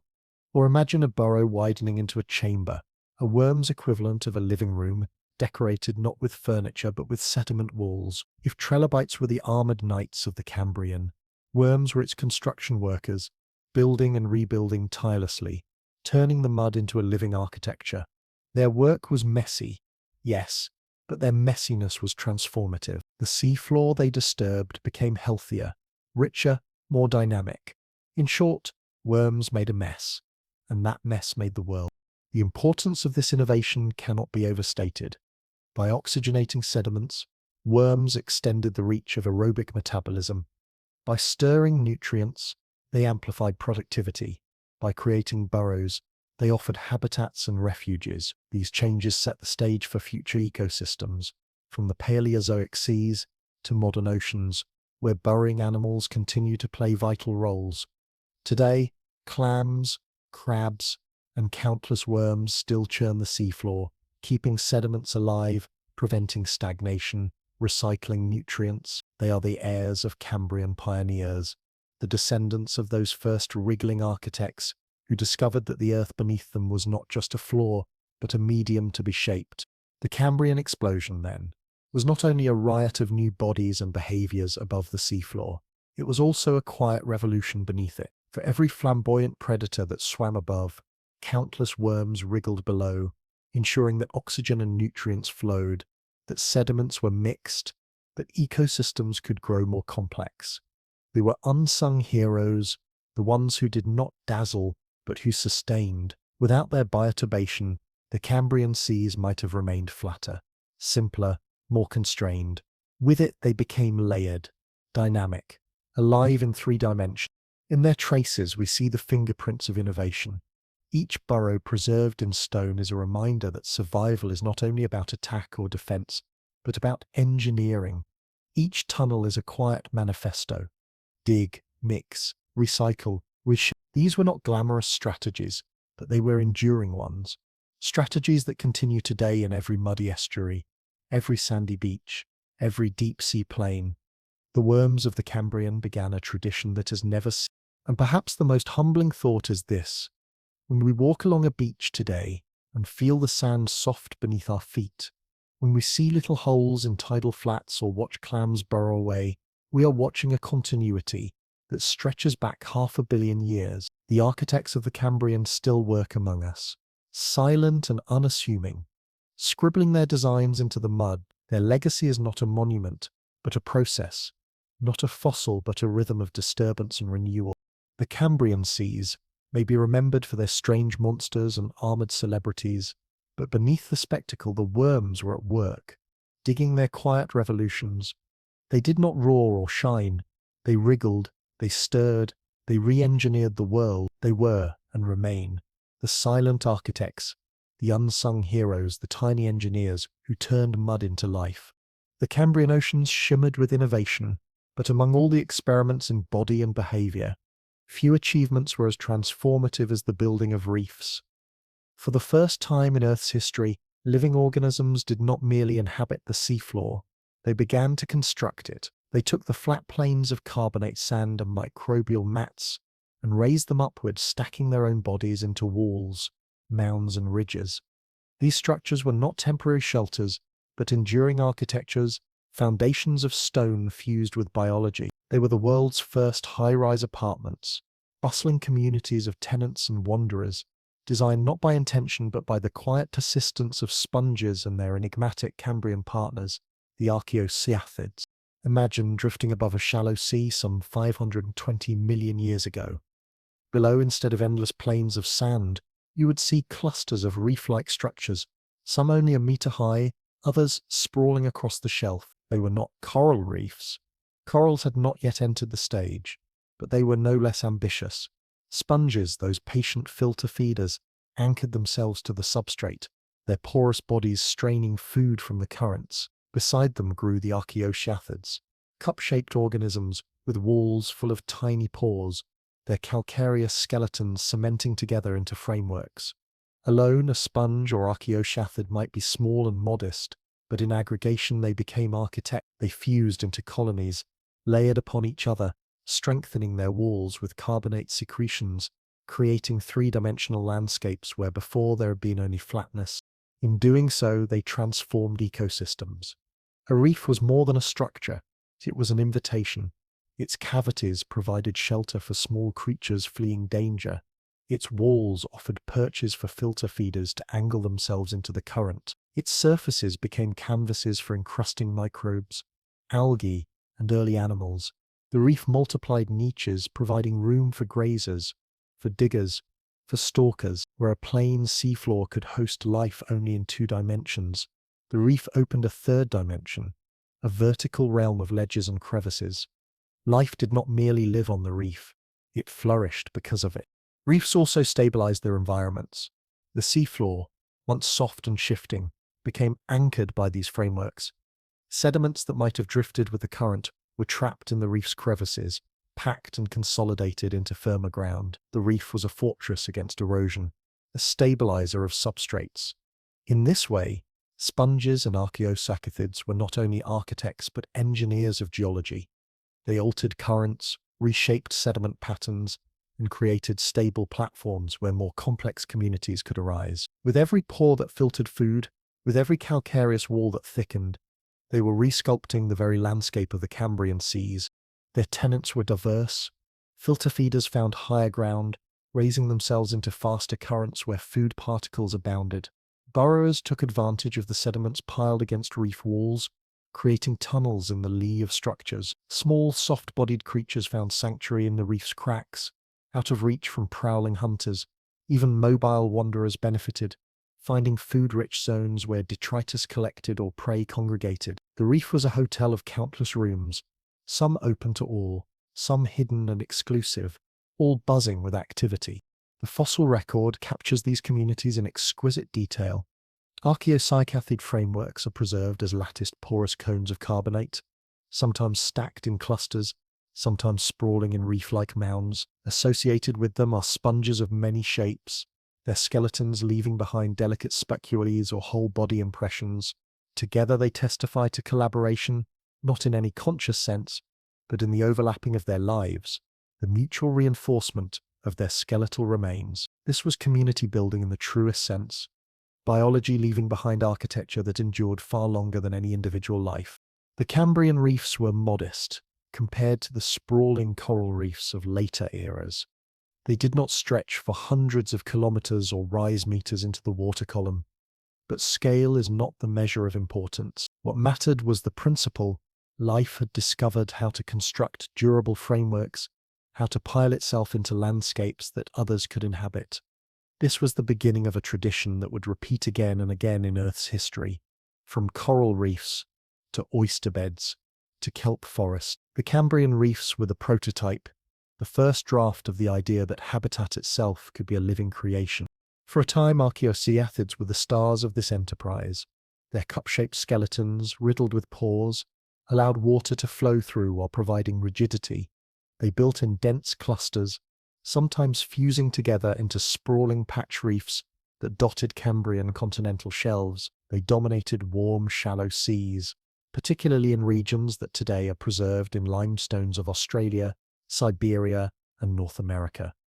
To walk along those rocks now, tracing the cross-sections of archaeocyatid skeletons, is to step into the ruins of Earth's first great underwater cities. Yet their reign was short. By the end of the Cambrian, archaeocyathids declined and vanished, leaving the field to sponges and other reef builders. The reasons for their disappearance remain debated, perhaps changing seawater chemistry, perhaps competition, perhaps environmental stresses. Whatever the cause, their role as reef architects was taken over by sponges, who continued to build modest frameworks through the Paleozoic and beyond. Sponges, with their patient filtering and mineral spicules, proved to be survivors, maintaining the tradition of reef building long after the archaeocyathids had gone extinct. They were the caretakers of the reef concept, ensuring that the architecture of habitat did not vanish with its first pioneers. In this way, the Cambrian reefs remind us of the impermanence and persistence of life. The form may change, the architects may come and go, but the idea endures. Reefs remain one of the great strategies of biology, a way to multiply life by multiplying space. They stabilize environments, enrich biodiversity, and create enduring monuments in stone. From the archaeocyathids to the corals of today, they stand as a lineage not of species but of concepts, passed down through time like an architectural blueprint, whispered from one era to another. There is humor in this, as well. Picture the archaeocyathids as the first ambitious developers, stacking their cup-shaped skeletons into crowded condominiums, only to go bankrupt by the close of the Cambrian. Sponges, ever patient, step in like reliable property managers, keeping the atoments open, maintaining the currents, making sure the tenants are fed. The reefs themselves are like bustling neighborhoods, filled with gossip and bustle, the early prototype of a marine metropolis. It is hard not to smile at the thought that 500 million years ago, Earth was already experimenting with real estate. And yet, for all their whimsy, these structures were profound. They changed the chemistry of the oceans, altered sediment dynamics, and provided the scaffolding for greater ecological complexity. They created hotspots of biodiversity in seas that might otherwise have been monotonous. They were not merely piles of skeletons, but engines of ecological creativity. The Cambrian Explosion was not only about new body plans and behaviors, but also about new architectures, new ways of shaping the world. And among those, reefs stand as one of the great. Today, coral reefs are celebrated as the rainforests of the sea, vibrant ecosystems that support a dazzling array of life. But the lineage of that idea stretches back to the Cambrian, to the humble archaeocycathids and sponges, who first discovered that building up was as powerful as spreading out. They may not have been colourful, they may not have hosted parades of fish or swaying corals, but they pioneered the art of construction, of habitat creation. In their stony frameworks lies the origin of one of life's most enduring strategies, to build a house and let the world move in. So let us imagine it once more. Shallow Cambrian seas, shimmering under a warm sun, the seafloor dotted with mounds of sponge and archaeosacathid skeletons. Around them, small creatures filter food in the currents, others dart into crevices, still others graze on the sediments caught in the reef's arms. The reef is alive, not just in its builders but in its tenants. A community woven together by stone and biology, and though the archaeosacathids would fade before the Cambrian closed, their idea would not. Sponges would carry the torch, and later corals would ignite it into splendor. But it all began here, with the first reefs, the first cities of the sea, the first great experiment in living architecture. The Cambrian seas were not only a stage of predators and prey, not only a realm of shells, burrows, and reefs, they were also a fashion show, a cosmic runway where evolution tested every outfit, accessory, and design it could imagine. For hundreds of millions of years before, life had been simple, soft, and limited in shape. But in the Cambrian, as if the universe had flung open the dressing room doors, creatures burst forth in a dazzling variety of forms. Spines bristled like armor, plates locked into living shields, bodies twisted into spirals, and segments clicked together like articulated machinery. It was not just diversity in species, it was diversity in body plans, an explosion of morphology that still boggles the imagination. To drift above a Cambrian seafloor would have been to gaze upon an alien carnival. Here was a creature bristling with spikes, its body armored as if daring anyone to attack. There was another, cloaked in overlapping plates, each scale like a tile in an organic suit of armor. Over there, something coiled itself into a spiral, carrying a twisted shell that protected its body while offering the curious advantage of retractable living space. And in between moved the segmented ones, bodies divided into repeating units, each segment carrying limbs or spines, giving them the flexibility of a chain and the durability of armor. It was as if life had raided the toolkits of architects, engineers, and artists all at once, mixing their techniques into surreal prototypes. Some of these experiments were astonishingly successful. The segmented body plan, for instance, proved so versatile that it persists to this day in arthropods, annelids, and vertebrates. Segmentation allows parts of the body to specialize while retaining a modular design. One segment might carry legs, another gills, another spines. The whole creature could bend, twist, and move with efficiency. The Cambrian seas swarmed with such segmented creatures, their flexible bodies able to scuttle across the seafloor, swim through the water column, or burrow into sediment. This design was no fleeting fashion. It was a foundational invention, a structural principle that would shape life for 500 million years. Other experiments were more peculiar. Consider Opabinia, a creature so strange that when its fossil was first described, scientists laughed out loud at its reconstruction. It had 5 eyes perched on stalks, swiveling in different directions like surveillance cameras. From its head extended a long, flexible proboscis, ending in a claw that could grab and deliver food to its mouth. It looked like a toy assembled from spare parts, half crustacean, half vacuum cleaner, half invention from a surreal dream. Yet, Opabinia was real, and its design worked well enough for it to persist in Cambrian seas. Its 5 eyes granted a panoramic awareness of its surroundings, while its proboscis allowed it to reach into crevices and manipulate objects with dexterity. In its eccentricity lay efficiency, a reminder that what looks absurd to us may have been perfectly practical to the creatures who lived it. Then there was Waiwaxia, a small but formidable being cloaked in armor. Its back was covered in rows of overlapping scales, and from its sides projected long, sharp spines. Waiwaxia was part slug, part tank, a living contradiction of softness and hardness fused together. Its armor deterred attackers, while its body beneath remained flexible enough to move and graze across microbial mats. In Waiwaxia, we see one of the earliest examples of defensive armor taken to extremes, not just a shell, but a wardrobe of spikes and scales, a fashion statement that shouted, "Bite me if you dare." Though it looked bizarre, it embodied one of the most enduring strategies in evolution: turn vulnerability into fortification. Shells themselves took on a bewildering variety of forms. Some creatures grew simple dome-like coverings, protective umbrellas under which they could hide. Others twisted their shells into spirals, creating portable fortresses that could be expanded as the animal grew. The spiral shell was particularly ingenious, balancing strength with compactness, allowing the creature to retreat deeply into its coiled chamber when danger approached. These designs were not arbitrary but responses to the pressures of their time. Predators were relentless, oxygen was abundant enough to fuel innovation, and the seafloor was alive with opportunities. Under these conditions, shells became canvases for creativity, each species exploring a slightly different geometry, a slightly different experiment in protection and space. Spines, too, proliferated in endless variations. Some creatures wore short spikes like studs, others carried long lances projecting outward in every direction. For some, spines may have been purely defensive, making them harder to swallow. For others, they may have served as stabilizers in swimming or even as visual signals. The Cambrian seas glittered with spines of every length and orientation, a surreal forest of organic spears bristling from bodies large and small. To modern eyes, it might look like an undersea punk concert, with creatures flaunting their spikes in outrageous displays of survivalist fashion. Plates offered another path.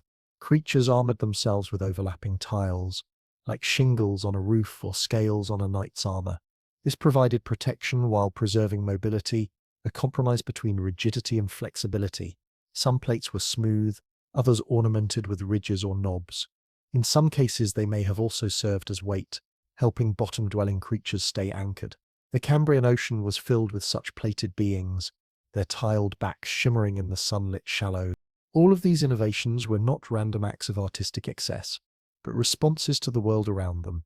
The Cambrian seas were rich in oxygen, providing the metabolic fuel needed to support larger, more complex bodies. They were crowded with predators and prey, forcing creatures into an arms race of defense and attack. They were filled with opportunities in the form of shallow, sunlit waters, where nutrients abounded. Under such conditions, morphology became the canvas of competition.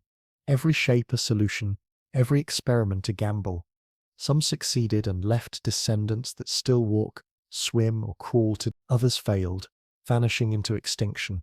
Their fossils the only testament to ideas that nature briefly entertained. Yet even the failures teach us something. They remind us that evolution is not an engineer with a master plan, but a tinkerer, trying out variations, keeping what works, discarding what does not. The Cambrian was its great workshop, its grand experiment, its moment of wild creativity. Hallucigenia with its spines, Opabinia with its proboscis, Waiwaxia with its armor, the spiral shells, the segmented scuttlers, all were products of this workshop, some destined for long success, others for short appearances. To us they may look bizarre, but to the Cambrian seas they were simply the present, the reality of a world buzzing with invention. And there is a humor in this wild parade. Picture the Cambrian as a runway show, where nature, instead of sending models in gowns, sends creatures in shells, spikes, and bizarre appendages. One wears a spiral shell like an elegant coiled dress, another struts out in armor plates, clinking like a suit of medieval mail. A third flaunts outrageous spines, a punk rocker of the seafloor. The audience is evolution itself, applauding some designs, booing others, letting the applause decide which forms continue to the next season. The Cambrian Explosion was not just a scientific event, it was a spectacle, a fashion show of survival. This explosion of morphology laid foundations that echo across deep time, Segmentation gave rise to arthropods, mollusks, and vertebrates. Spiral shells foreshadowed snails and ammonites. Armored plating prefigured fish scales and reptile shields. Spines became horns, quills, and defenses in countless lineages. The Cambrian was not just a burst of novelty, it was a seeding of possibilities, many of which would flower across eras. The shapes we see today, from the shell of a snail to the segments of a centipede, carry whispers of the Cambrian, echoes of that first great parade of forms. To reflect on this is to realize that the Cambrian was not only an explosion of life, but an explosion of imagination. Evolution, fueled by oxygen and pressured by predators, unleashed its creativity on the body. Sculpting and resculpting forms with abandon, the seas became a gallery, each creature a living sculpture, each morphology a hypothesis, tested in the crucible of survival. Some sculptures endured, some crumbled, but together they made the ocean a place of wonder, variety, and endless experimentation. So let us imagine it once more, a Cambrian seafloor teeming with armored grazers and spiny oddities, with spiraled shells and segmented crawlers, with Wevaxia shimmering in its plated cloak and Opabinia waving its proboscis under 5 swiveling eyes. Around them, countless others tried their own variations: short, tall, flat, twisted, spined, plated, coiled. Was a living kaleidoscope, a symphony of shapes, a workshop of morphology, and through it all, Earth seemed to smile, as if to say, try everything, see what works. Fashion is fleeting, but form endures.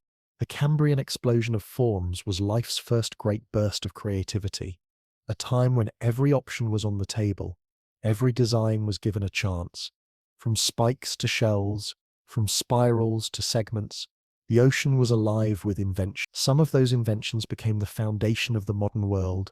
Others remained fossils, relics of a time when evolution let its imagination run wild. But together, they remind us of life's greatest truth, that survival is not only about endurance, but about trying, experimenting, and daring to be different.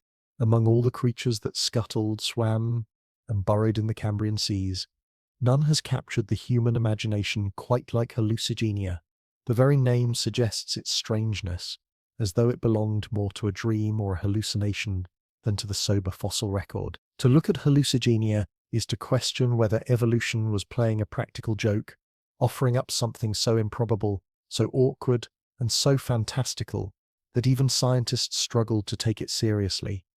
And yet, for millions of years, this spindly, spiky little animal thrived. It was not a mistake, it was an experiment, odd, fragile-looking, but successful enough to claim its place in one of the most extraordinary ecosystems Earth has ever known. Picture a creature scarcely longer than a human finger, its body as thin as a thread, balancing on stilts for legs. Along its back rose long, rigid spines, sharp as toothpicks, towering over its frail frame like the branches of a minimalist Christmas tree. Beneath it dangled rows of soft, tubular legs, each tipped with tiny claws, giving it the look of a puppet teetering on strings. Its head was so indistinct that paleontologists once confused it with its tail, reconstructing the fossil upside down. Even when oriented correctly, it looked absurd, as though some mischievous artist had doodled a creature in haste, and somehow it leapt into being. And yet, Hallucigenia was no joke. It belonged to the velvet worm lineage, relatives of today's onychophorans, soft-bodied creatures that creep through leaf litter in modern tropical forests. Like its distant descendants, Hallucigenia bore clawed legs and a flexible, worm-like body, but unlike them it bristled with defensive spines that turned its back into a barricade. Those spikes were its insurance policy, a warning to any Cambrian predator that what looked like an easy snack came with a mouthful of misery. To bite Hallucigenia was to risk a mouthful of needles, and in a world where survival often came down to avoiding becoming someone else's lunch, such spines were as effective as any shield. Hallucigenia is best known from the Burgess Shale of British Columbia, a deposit so rich in exquisite fossils that it has become a window into Cambrian life. The Burgess Shale preserves not just hard shells and skeletons, but also the delicate imprints of soft tissues, revealing creatures in astonishing detail. Without it, Hallucigenia might have remained unknown, too fragile to leave a trace, but here and in these fine-grained sediments, its spines and limbs are etched clearly, allowing scientists to reconstruct its improbable form. It is as though the Burgess Shale froze a dream, capturing a fleeting absurdity and making it permanent. When it was first described in the 1970s, Hallucigenia puzzled researchers. Which side was up? Which end was the head? Early reconstructions depicted it walking on its spines, with its soft legs waving above like tentacles. It looked like a surrealist painting come to life. Only later did further studies reveal the mistake. The spines were on top, not beneath, and the soft legs were the walking appendages. Even then, the creature retained its uncanny charm. Its head, with a simple mouth and no obvious eyes, seemed underwhelming compared to its extravagant spines. Its body looked fragile, as though it might snap in a strong current. And yet it was real, and it endured, proof that strangeness is no barrier to success in evolution's grand workshop. Hallucigenia's body plan illustrates one of the Cambrian's most important lessons, that evolution is not limited by our sense of aesthetics. To us it seems ungainly, mismatched, and almost laughable. To its predators, however, it was formidable enough to inspire hesitation, and to itself it was sufficient able to creep along the seafloor, grazing on microbial mats, poking its clawed feet into sediment, and bristling its spines at anything that came too close. Hallucigenia was not trying to win beauty contests. It was trying to survive, and in that it succeeded for millions of years. Its relationship to modern velvet worms is both illuminating and humbling. Today's onychophorans are charmingly odd in their own right, soft-bodied predators that squirt sticky slime at their prey before slurping them up. They too walk on clawed legs that look like stubby stilts. They too remind us of the Cambrian's legacy of peculiar, yet effective designs.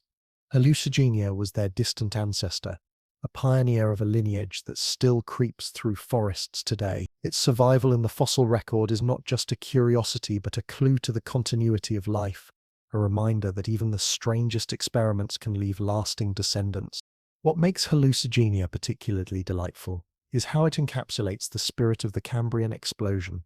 This was a time when life was testing forms without inhibition, trying spikes, plates, spirals, segments, and still. Hallucigenia was one of these tests, a creature that looked improbable but worked well enough to persist.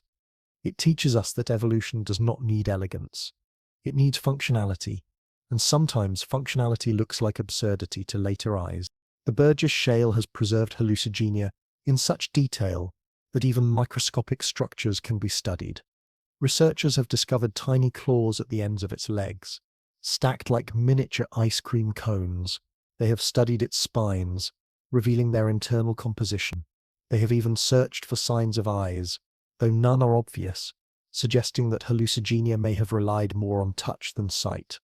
Each detail adds to the picture of a creature that was both humble and bizarre, fragile and formidable, ridiculous and real. It is easy to smile when imagining Hallucigenia walking along the seafloor, its tall spines swaying, its thin body bobbing on stilt-like legs. It looks like a puppet on a string, a fantasy creature from a child's drawing, but that smile should be tempered with respect. For this little creature survived in a world filled with hunters many times its size. It thrived in an ecosystem where competition was fierce. It left behind fossils so distinctive that they have captivated scientists and the public alike for decades. Hallucigenia, for all its strangeness, was no accident. It was an expression of life's creativity, a testament to the fact that even the oddest designs can carve out a niche. Perhaps this is why Hallucigenia has become a symbol of the Cambrian Explosion itself. More than many of its contemporaries, it embodies the sheer unpredictability of that age. To hold its fossil is to hold a fragment of Earth's imagination, a reminder that nature does not limit itself to what we consider normal or practical. The Cambrian was a time when possibility was wide open, when spines on stilts were as viable as fins or shells. Hallucigenia stands as an ambassador of that openness, a mascot of evolutionary whimsy, and in its fossil form it continues to inspire. Artists draw it with surreal flair, scientists marvel at its anatomy, and children giggle at its ridiculousness. It bridges the gap between science and wonder, reminding us that the history of life is not only serious but also playful. The Cambrian seas were not just battlegrounds of survival, but playgrounds of experimentation. Hallucigenia was one of the oddest toys in that playground, but also one of the most enduring in our imagination. So let us picture it once more. A tiny creature inching across the Cambrian seafloor, its spines rising like a miniature fence, its soft legs tiptoeing on claws, its thread-like body swaying with the current. It does not know it will one day be called Hallucigenia, that its fossils will be puzzled over, flipped upside down, reconstructed and reinterpreted. It does not know it will become a symbol of an ancient world's creativity. It only knows its daily life, to move, to feed, to avoid danger, to endure. And in that, it succeeds, for millions of years. Hallucigenia is more than a fossil. It is a reminder that life's history is not written only in triumph and logic, but also in whimsy and absurdity. It whispers to us across 500 million years that strangeness has a place in survival, that even the oddest designs can thrive if they find their niche. In the great story of the Cambrian, Hallucigenia is not an afterthought. It is a headline act, a living hallucination that proves evolution has always had a playful streak. Of all the creatures that swam in the Cambrian seas, few are as endearing, perplexing and downright peculiar as Opabinia. It was small, only about 7 centimeters long, hardly the size of a modern house key, but in design it carried a strangeness that seems to leap across 500 million years like a practical joke. To encounter Opabinia in the fossil record is to feel as though you've stumbled upon an alien blueprint, a prototype sketched by an engineer with a taste for the surreal. With 5 eyes perched like periscopes and a flexible proboscis tipped with a claw, it looks as though it were designed not for the Cambrian seas but for a science fiction novella. And yet, there it was, scuttling and swimming, living out its days in a shallow marine world, filled with experimentation. Imagine looking down into those waters, among the trilobites, armored plates, and spiny grazers. You see a tiny segmented creature gliding by, propelled by flaps that ripple along its sides like a ribbon dancer's streamers. Its body is flexible, divided into segments that gave it both stability and grace. But what strikes you first are the eyes, 5 of them clustered on stalks atop its head, swiveling independently, scanning in multiple directions at once. To us, 2 eyes seems sufficient. 3 would already be excessive. But Opabinia carried 5, turning its head into a kind of organic security camera array. With such vision, it could not be surprised. Its world was a panorama, a stitched-together mosaic of awareness that must have made it one of the most observant creatures of its time. And then there was the proboscis, long and flexible, extending forward like a hose, with a claw at its tip. This was its feeding tool, its grasping arm, its way of interacting with the environment, where other creatures grabbed with jaws or claws close to the mouth. Opabinia outsourced its grasping to this remarkable appendage. It could probe into crevices, snatch at morsels, and deliver food neatly back to its mouth, a behavior at once efficient and comical. Watching it feed would have been like watching someone use an extendable grabber claw from across the room, a touch of absurdity coupled with undeniable practicality. Its body plan only adds to the impression of alien elegance. Along its segmented trunk sprouted paired lateral flaps, delicate fin-like structures that undulated to propel it forward. These flaps gave Opabinia a graceful motion, as though it swam by rippling the sides of its body in a wave. At the rear, a fan-like tail may have helped steer and stabilize. The whole creature was a balance of awkwardness and fluidity, its strange eyes and proboscis contrasted by the elegance of its swimming. It was not a clumsy oddity, but a functioning, capable little predator, well adapted to its environment. Opabinia is preserved most famously in the Burgess Shale, that exquisite Cambrian treasure trove of soft-bodied fossils.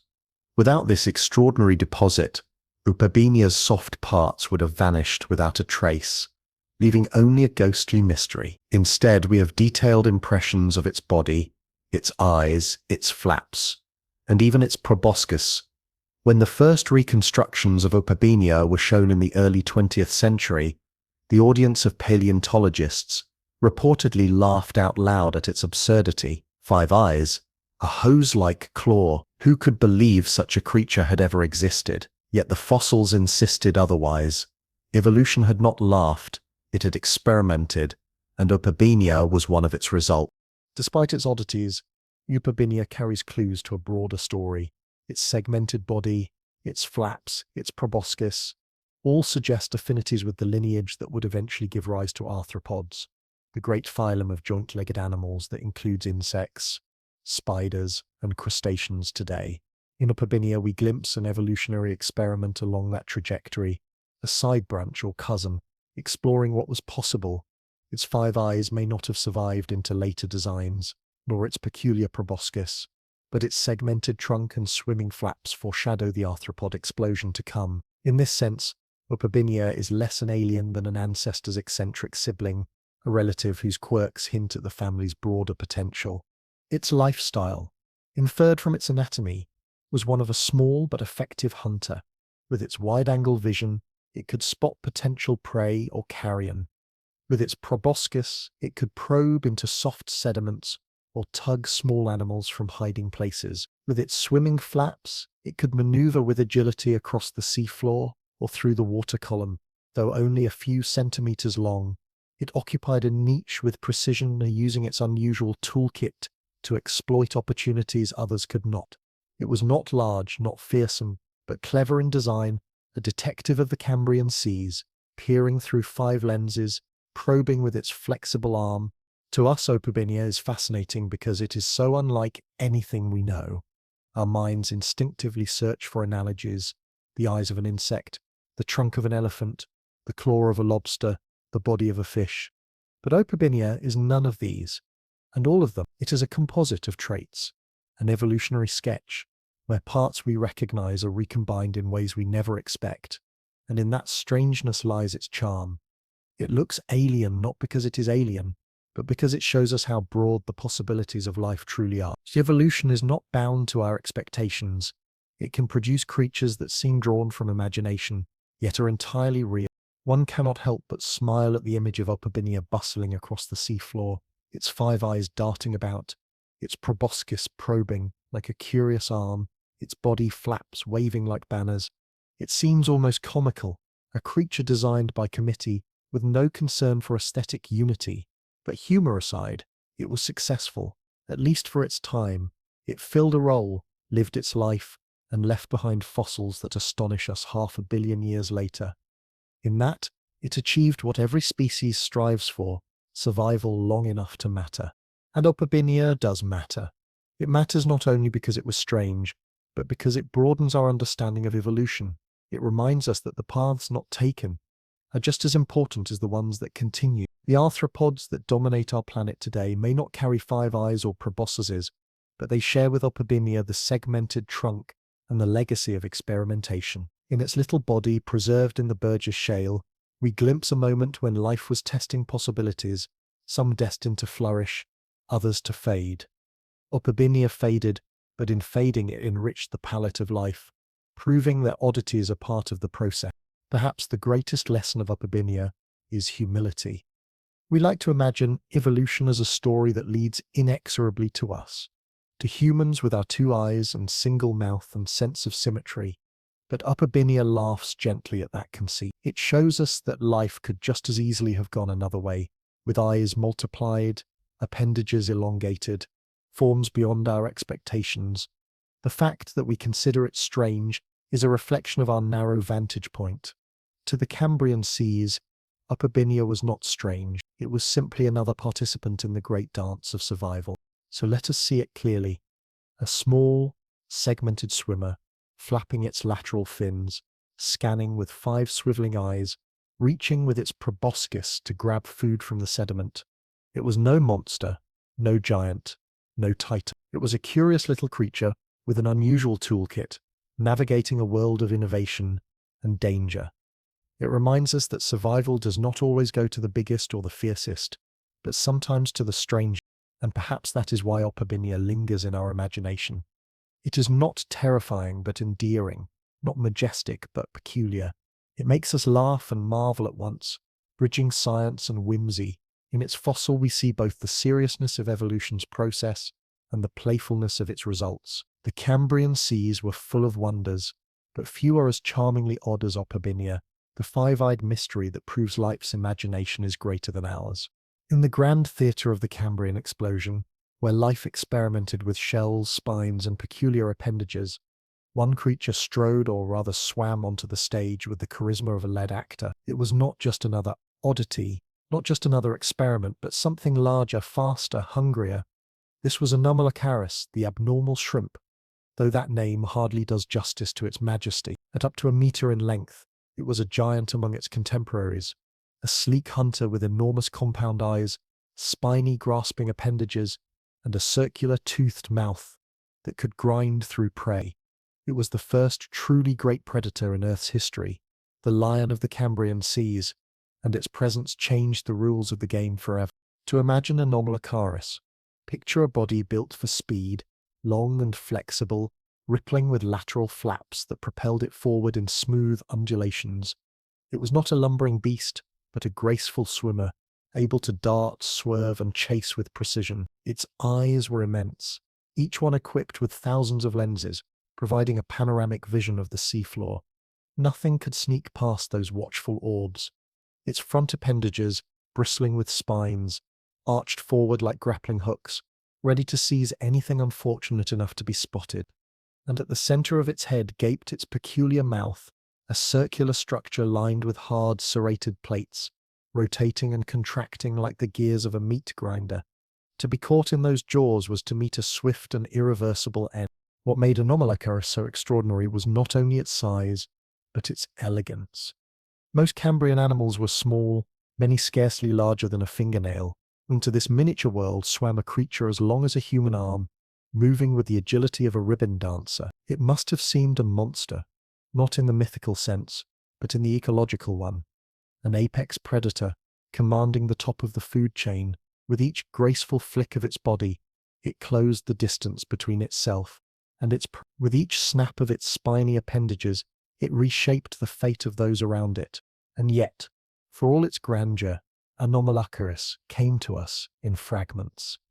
When its fossils were first discovered, paleontologists mistook its parts for entirely different animals. Its mouth was interpreted as a jellyfish. Its appendages were thought to belong to shrimp-like crustaceans. Its body was classified as a sea cucumber. For decades, these pieces lay scattered in scientific literature, a puzzle with no solution. Only later did researchers realize that all these fragments belonged to a single animal, an animal stranger and more magnificent than anyone had guessed. Reassembled, the abnormal shrimp became not a shrimp at all, but one of evolution's first masterpieces of predatory design.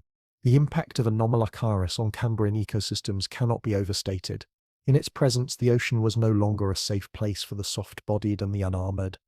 Prey species responded with innovations. Shells thickened, spines sprouted, bodies learned to roll, burrow, or flee. The arms race between predator and prey, already simmering, reached new intensity under its shadow.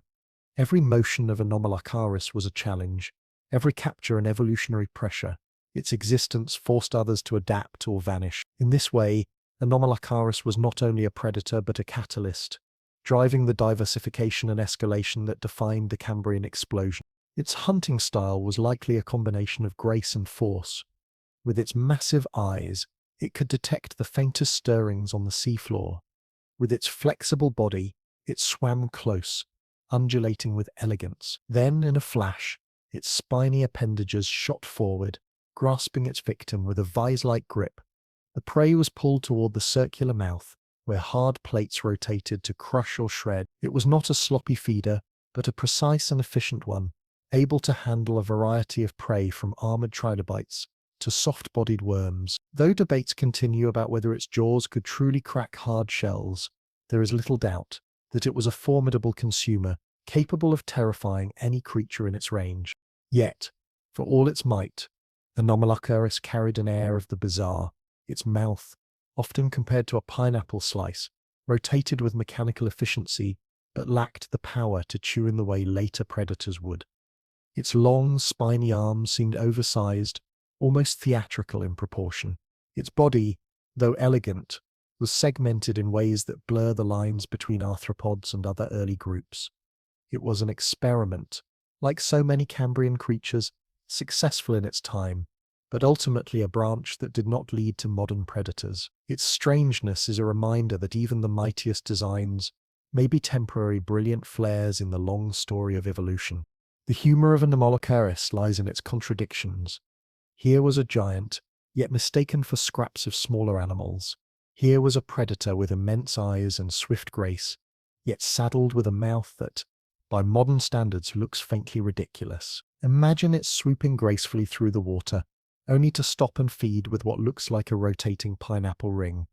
It was both majestic and comic, terrifying and absurd, a reminder that evolution's greatest successes are often mixed with whimsy. And still, its legacy is epic. In the story of life, Anomalocaris was the herald of a new kind of ecology, one where large, mobile predators actively shaped communities. Before it, life had been relatively slow-paced, dominated by grazers, burrowers, and passive feeders. With Anomalocaris, speed and pursuit entered the picture. The Cambrian seas became arenas of chase and flight, of strategy and innovation. Its presence echoed through ecosystems, ensuring that no creature could remain complacent.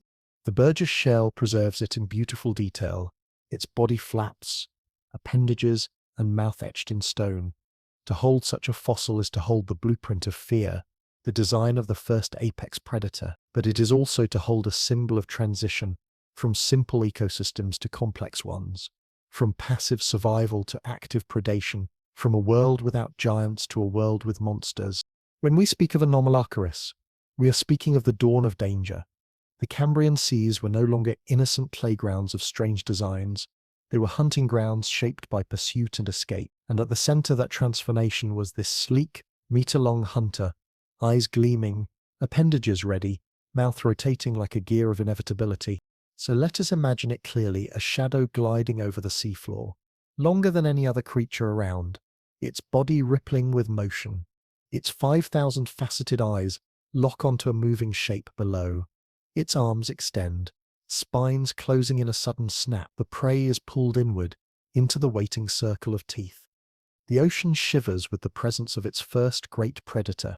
Anomalocaris may be gone, its lineage ended, but its story is immortal. It reminds us that every ecosystem has its giants, its rulers, its hunters who set the pace. In the Cambrian, it was Anomalocaris. It was the lion of the shallow seas, the dragon of the early oceans, the first to teach the world that to live is to run, to hide, to adapt. Its fossils, once mistaken for scraps, now tell us of majesty, and in their silent testimony, the earth itself seems to whisper. Here began the hunt. For millions of years before the Cambrian, life had lingered in safe places. The sunlit shallows, the microbial mats, the margins of possibility. But during this astonishing period of experimentation, life began to push outward and downward, expanding into new habitats and testing new environments. It was no longer content with clinging to surfaces or grazing along flat seafloors. It explored depth. It ventured into the water column, it probed into sediments, and it transformed the oceans from a relatively simple stage into a three-dimensional, bustling metropolis. If the Cambrian Explosion was an evolutionary festival, this was the moment when the party spilled out of the small room into a whole city, and the city kept growing. One of the keys to this expansion was the silent work of burrowers. Their constant digging and stirring created what scientists call bioturbation, the churning of sediments that opened pathways for oxygen, nutrients, and new ecological opportunities. Before their efforts, the seafloor had been something like a sealed surface, dominated by microbial mats. But as worms and other burrowers tunneled, they transformed the ocean floor into a layered environment, a kind of high-rise basement system where organisms could occupy different depths within the mud. The seafloor was no longer just a flat dining table for grazers. It became a complex buffet with multiple levels, oxygen pumping into the sediments, nutrients stirred like soup in a pot. This hidden revolution beneath the surface gave life new spaces to inhabit and new strategies to evolve. Above the seafloor, movement became more sophisticated. Creatures equipped with lateral flaps and fin-like appendages took to the open waters, not bound anymore to crawling or burrowing. The oceans became not just a floor to traverse, but a volume to navigate. With predators and prey weaving in 3 dimensions, some darted upward into the water column, chasing tiny swimmers. Others hovered mid-water, filtering food from currents. The shallow seas, once the center of activity, were now joined by the open ocean, a vast arena for pursuit, escape, and discovery. Life had, in essence, invented the idea of pelagic existence, dwelling not on the bottom, but in the water itself. Reefs, too, played their part in this expansion of complexity, constructed by sponges and archaeocyathids. These were the first great underwater neighborhoods, offering crevices, walls, and ledge. Within their stony frameworks, filter feeders found higher perches, scavengers found new hiding spots, and active swimmers found arenas to patrol. Reefs added vertical dimension to shallow habitats, a living architecture that multiplied niches and created miniature ecosystems within the broader ocean. Each reef was a bustling microcosm, filled with interactions with the ebb and flow of energy, with dramas of survival and abundance. They were not just habitats, they were the seeds of complexity, little engines that drove diversification by simply existing. Vision, too, was reshaping the possibilities of life. Eyes that could detect not only light and shadow, but shape, motion, and detail opened up new dimensions of interaction. With vision came the possibility of targeted pursuit, of deliberate evasion, of recognizing opportunities at a distance rather than only by touch. Suddenly, the water column was not just filled with invisible currents, it was illuminated by awareness. Creatures could spot each other across meters of open sea, could follow, could flee, could choose. The ocean was becoming a theater of perception, and vision was the spotlight that lit the stage. With this new sensory power, life could truly expand beyond the narrow safety of surfaces and venture into the openness, confident that it could see and respond. And then there was the quiet but momentous arrival of a structure that would change everything. The notochord, in a small, unassuming creature known as pikaia. A flexible rod ran along the length of its body, providing support for swimming muscles and marking the dawn of chordates, the lineage that would eventually lead to fish, amphibians, reptiles, birds and mammals, including us. Pikaia itself was tiny, only a few centimeters long, with a simple, ribbon-like body and faint muscle bands. But its notochord was revolutionary. It offered stiffness without rigidity, strength without armor, a scaffolding that allowed greater speed and coordination. In that unremarkable swimmer lay the blueprint for vertebrate complexity, the faint spark of a story that would stretch all the way to humanity. With worms stirring sediments, reefs creating structure, vision expanding awareness, and chordates testing new frameworks, the Cambrian seas became astonishingly complex. No longer was the ocean floor a flat plain of mats. It was a layered environment, alive with burrows below, reefs and grazers on the surface, and swimmers weaving above. Complexity was not only in bodies but in spaces, not only in individuals but in interactions. Food chains lengthened, behaviors diversified, strategies multiplied. It was in every sense the birth of ecosystems as we understand them today. To put it playfully, one might imagine the Cambrian Ocean as a newly constructed city.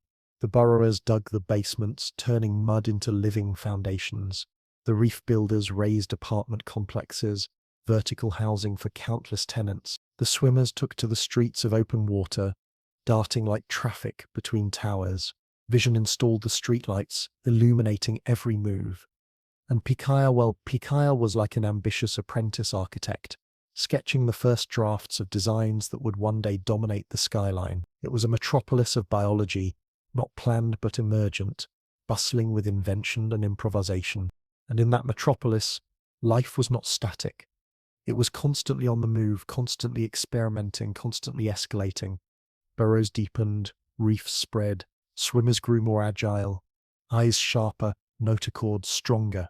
The Cambrian oceans were not only rich in diversity, but dynamic in interaction. They were systems with feedback, where the actions of one group reshaped the opportunities of others. Complexity was both the cause and the effect, spiraling upward in layers of innovation.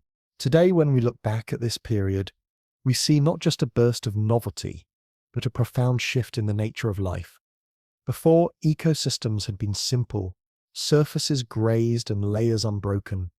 After, they were rich in dimension, in niches, in interconnections. The Cambrian explosion was not only an explosion of forms but of complexity itself, a leap into multi-layered ecosystems that would persist and grow for the rest of Earth's history. So let us picture it, one last time, the shallow seas shimmering under sunlight, reefs rising like miniature skyscrapers, worms tunneling into their basements, swimmers weaving through open water. Eyes glint as creatures scan their surroundings. In the midst of it all, a small picaya wriggles, its notochord bending with promise, carrying in its tiny frame the future of vertebrate life. The Cambrian Ocean is no longer a simple pond of oddities. It has become a city, a cosmos, a living network of interactions. Life has broken free from the flatness of mats and margins. It has filled the seas with depth, with height, with light, with complexity. And the Earth itself seems to say, build higher, dive deeper, see farther, become more. Every drama requires a stage, and in the Cambrian, that stage was not still or silent. It was restless, shifting, rolling, and reshaping itself under the feet or fins of its actors. The continents were not fixed anchors as we know them today, but smaller, scattered fragments drifting across the globe, clustered mainly in the southern hemisphere. They were islands of stone amid oceans that dominated the planet, their outlines unfamiliar to modern eyes. Gondwana, that immense southern landmass of later ages, had not yet fully gathered. Instead, proto-continents danced across latitudes, colliding, drifting, separating, and recombining in an endless choreography. The Earth in the Cambrian was a place of movement, and life unfolded not on a stable stage, but on one that shifted beneath it, like a restless tide. Imagine a globe tilted toward you, the southern hemisphere filled with a constellation of landmasses. Laurentia, Siberia, Baltica, and smaller continental fragments scattered like puzzle pieces awaiting assembly. These were not the sprawling supercontinents of later epochs, but modestly sized plates, some fringed with shallow seas, others cloaked in volcanic mountains. They hugged the equator or drifted slightly southward, bathing in warm sunlight, their margins flooded by high sea levels. The geography of the Cambrian was one of islands and archipelagos, not of continents dominating hemispheres. It was a stage broken into many platforms, each one shaping the ecosystems that clung to it. The oceans rose and fell with dramatic flair, their levels swayed by tectonic shifts, glacial remnants, and the slow breathing of the Earth's mantle. At times the seas surged high, spilling over continental shelves, drowning lowlands, and creating vast shallow seaways. These epicontinental seas were nurseries of life, broad platforms where sunlight reached the bottom, where nutrients washed in from rivers, and where biodiversity could explode. At other times, sea levels retreated, exposing broad swaths of land, reshaping coastlines, and confining shallow seas into tighter margins. It was as if the Earth itself were playing with the volume of the oceans, turning the dial up and down, ensuring that life's habitats were never too predictable. Volcanism added fire to this watery stage. Along rift zones and subduction margins, volcanoes belched ash and lava, their eruptions dramatic reminders of the planet's inner heat. But volcanoes were not merely destructive spectacles. They were also chefs in Earth's kitchen, sprinkling nutrients into oceans. Ash carried phosphorus, iron, and other essential elements, fertilizing seas and stimulating blooms of plankton and microbial life. Mountains, too, rose from tectonic collisions, their erosion delivering minerals into the water. Every eruption, every uplift, every crumble of rock contributed to the buffet that fueled Cambrian ecosystems. To think of volcanoes only as destroyers is to miss half the story. They were also providers, pumping vitality into the seas even as they roared with fire. Circulation of the oceans was shaped by this geography. As currents threaded between continents, swirled around island clusters, and mixed nutrients from depth to surface. The fragmented arrangement of land created complexity in currents, ensuring that no ocean was uniform. Some basins became rich, mixing zones, others retained unique faunas, isolated by barriers of land or current. The distribution of species was not random. It followed the pathways of water, the highways of circulation. Trilobites, those iconic arthropods of the Cambrian, illustrate this vividly. Their fossils, though we will not linger on them here, show distinct provincial patterns, with some species confined to particular continents and others spreading widely, carried by currents across seas. They remind us that life is never separate from geography. The movement of plates and water always frames the possibilities of existence. The continents themselves were not silent stone. They shifted, collided, and tore apart, driven by the ceaseless motion of plate tectonics. Rifts opened, birthing new ocean basins, while collisions thrust up mountains, raising ranges that would erode and seed the seas with minerals. Subduction zones gulped oceanic crust and belched back magma, crafting arcs of volcanoes. Every movement reshaped coastlines. Every collision rewrote the map. To stand on a Cambrian shore was to live on land that was never guaranteed to remain where it was. Continents were wanderers, and their migrations choreographed the distribution of seas, climates, and ecosystems. In this restless world, climate was a partner to geology. The Cambrian was generally warm, with equatorial continents basking in sunlight and shallow seas heated like vast lagoons. Yet fluctuations in sea level and volcanic activity meant that conditions varied locally. Some regions were nutrient-rich upwellings, teeming with plankton, while others were quieter, less fertile stretches. The patchwork of environments mirrored the patchwork of continents, a mosaic of opportunities and challenges. For life, this variability was both pressure and promise.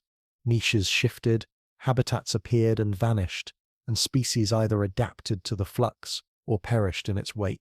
There is something almost humorous in the thought of continents at this time. To us they appear as stately, immovable masses, the firm foundations of our maps. But in the Cambrian, they were more like dancers in a chaotic performance, sliding, bumping, turning and spinning across the globe. Laurentia might edge northward, while Baltica drifted west, while Gondwanan fragments shuffled in the south. They were not fixed landmasses, but nomadic rafts of stone, carrying their ecosystems with them as they sailed across the planet's mantle-driven currents. To imagine them as dancers is apt, for their movements set the rhythm of life's expansion.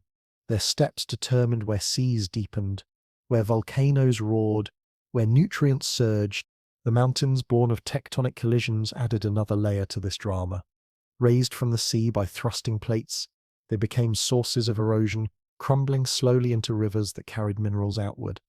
Their sediments fed deltas, their nutrients fertilized shelves. They were, in their slow decay, as influential as their sudden rise.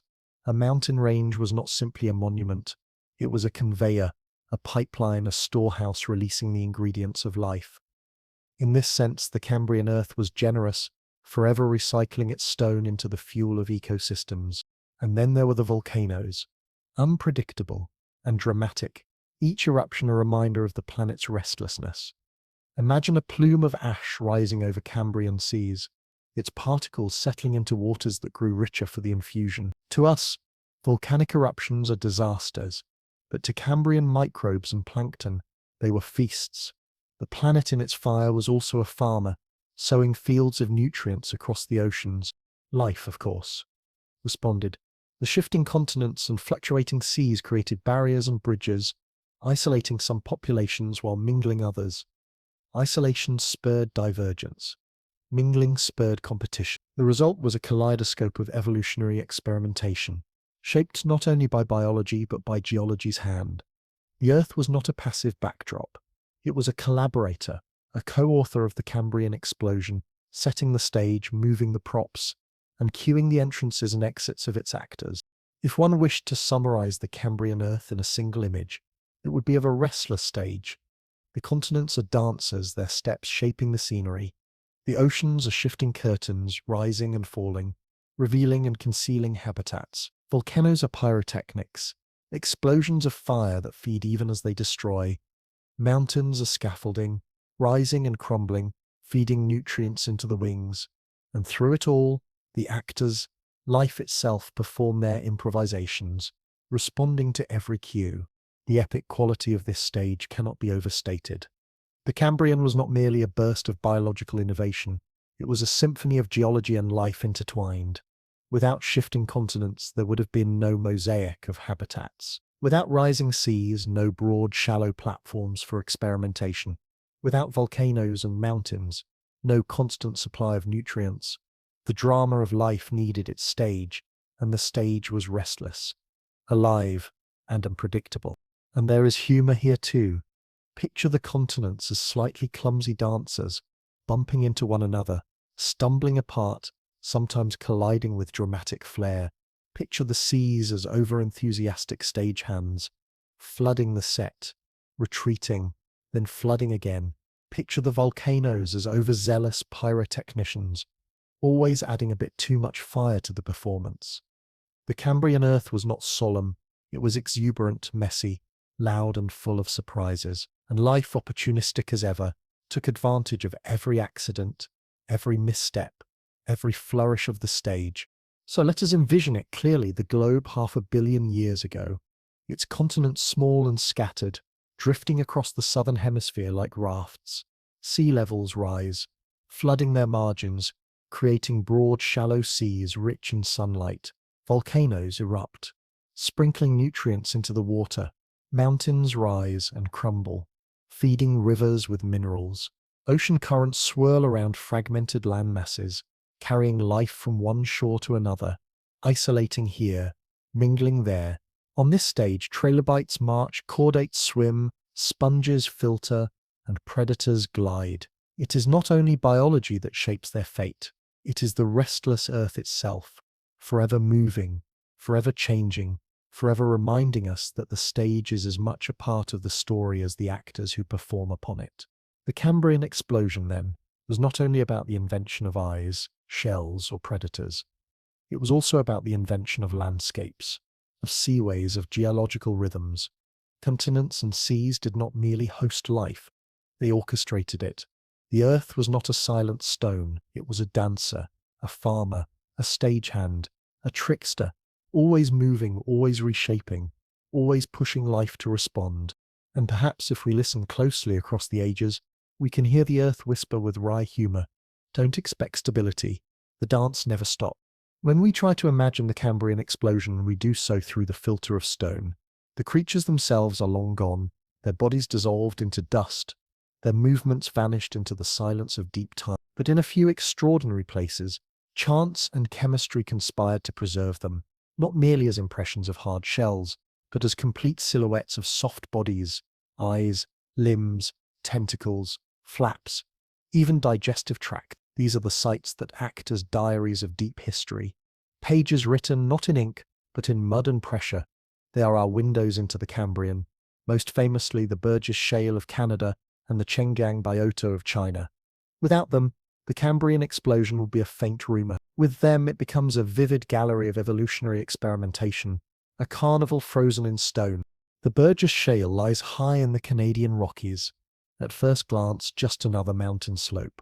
Yet within its layers of fine black shale are fossils so delicately preserved that even the shadows of tentacles and the outlines of stomachs remain visible. Over 500 million years ago, this site was a marine slope, where mud avalanches buried creatures suddenly and deeply. The fine-grained sediment smothered them quickly, cutting off oxygen and scavengers, and in this anoxic tomb, their soft tissues were replicated by films of carbon or by chemical replacement. What should have vanished without trace endured instead, as though the earth itself had decided to make an album of its strangest creations.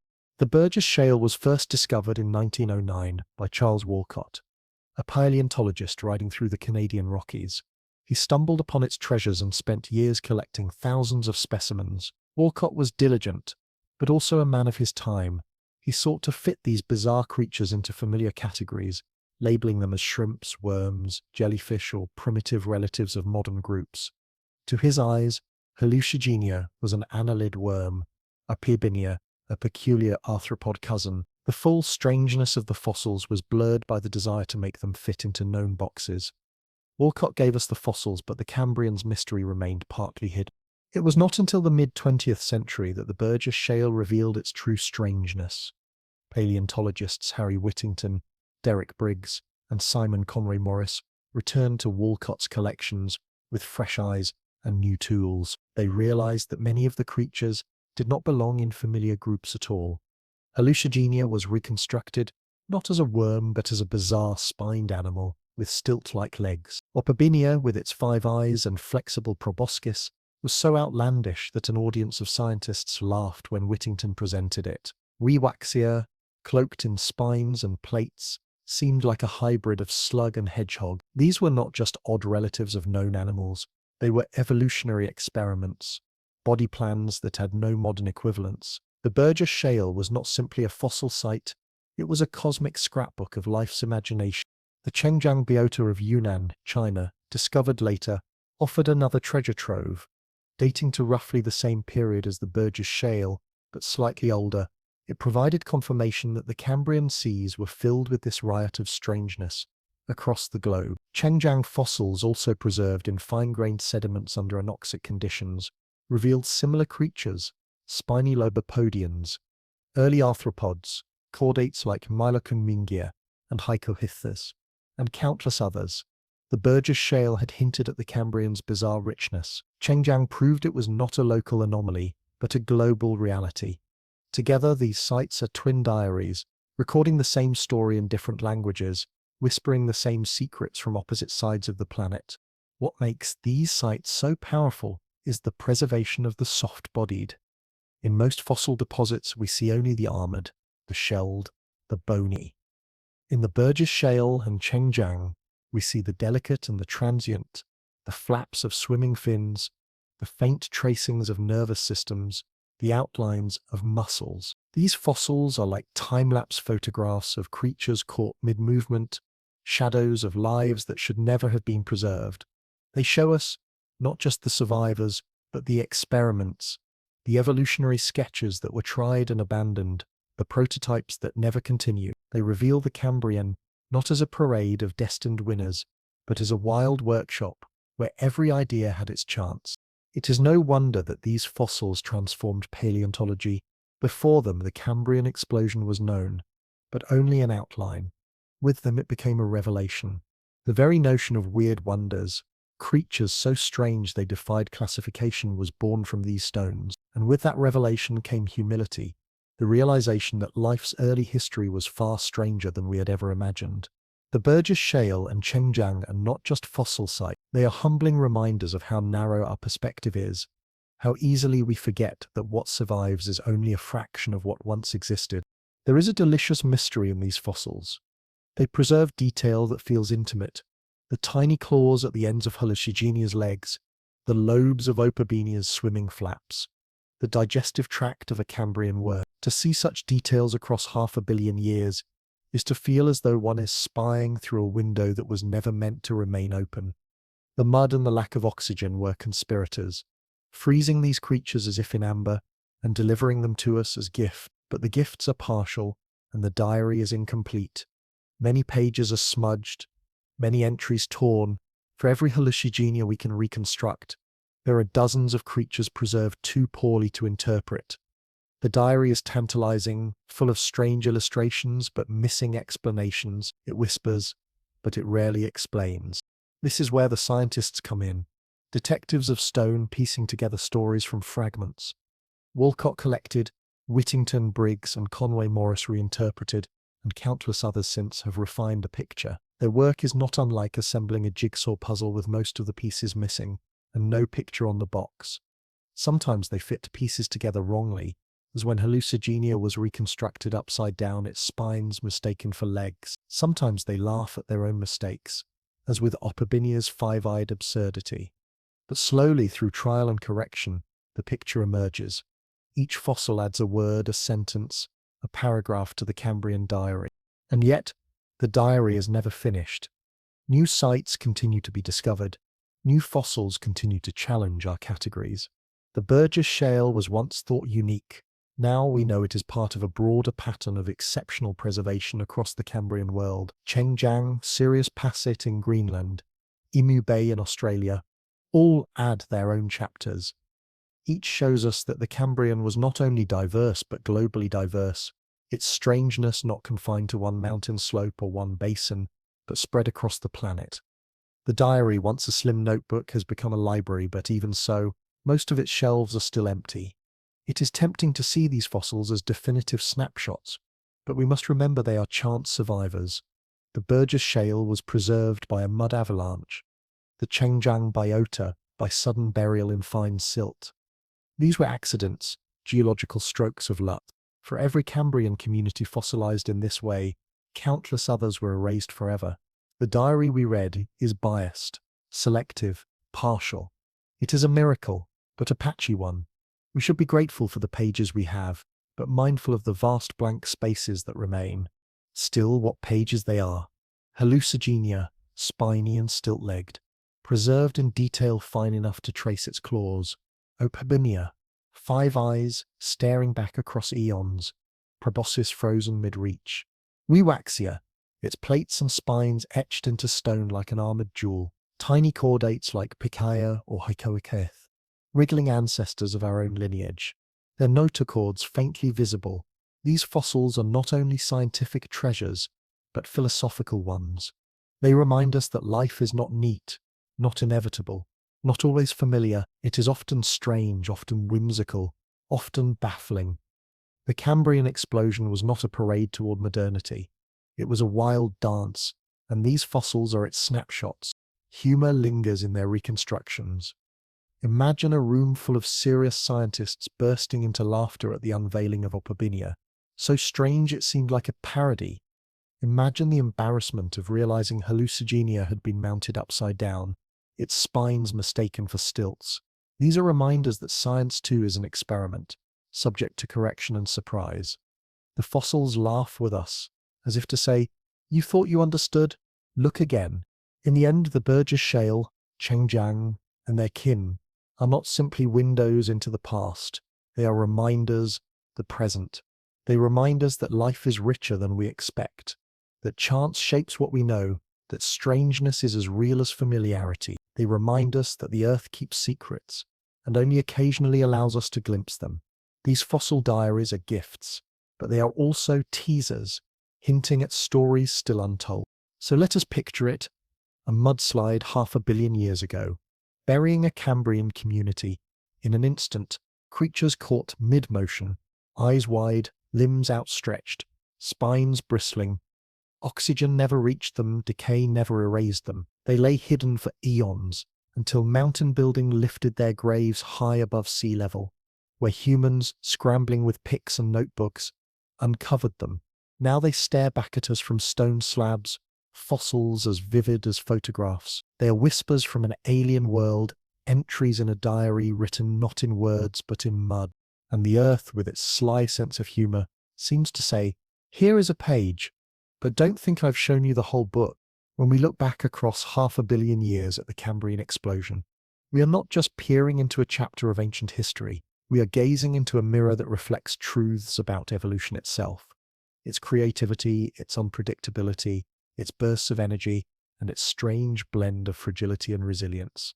The Cambrian teaches us that life is not always a slow and steady march, like a tortoise inching forward. Sometimes it is a firework, bursting into the sky, scattering sparks of invention in every direction. The Cambrian was such a firework, a period when biology erupted with new possibilities, when creatures gained eyes and shells, when ecosystems leapt from 2 dimensions into 3, when predators and prey began their endless. It was not the first step of life, but it was the first great spectacle, a dazzling reminder of what evolution can do when given fuel, opportunity, and pressure. One of the first lessons of the Cambrian is that life can accelerate. For billions of years before, the Earth had been inhabited mostly by microbes, stromatolite builders, and simple multicellular organisms.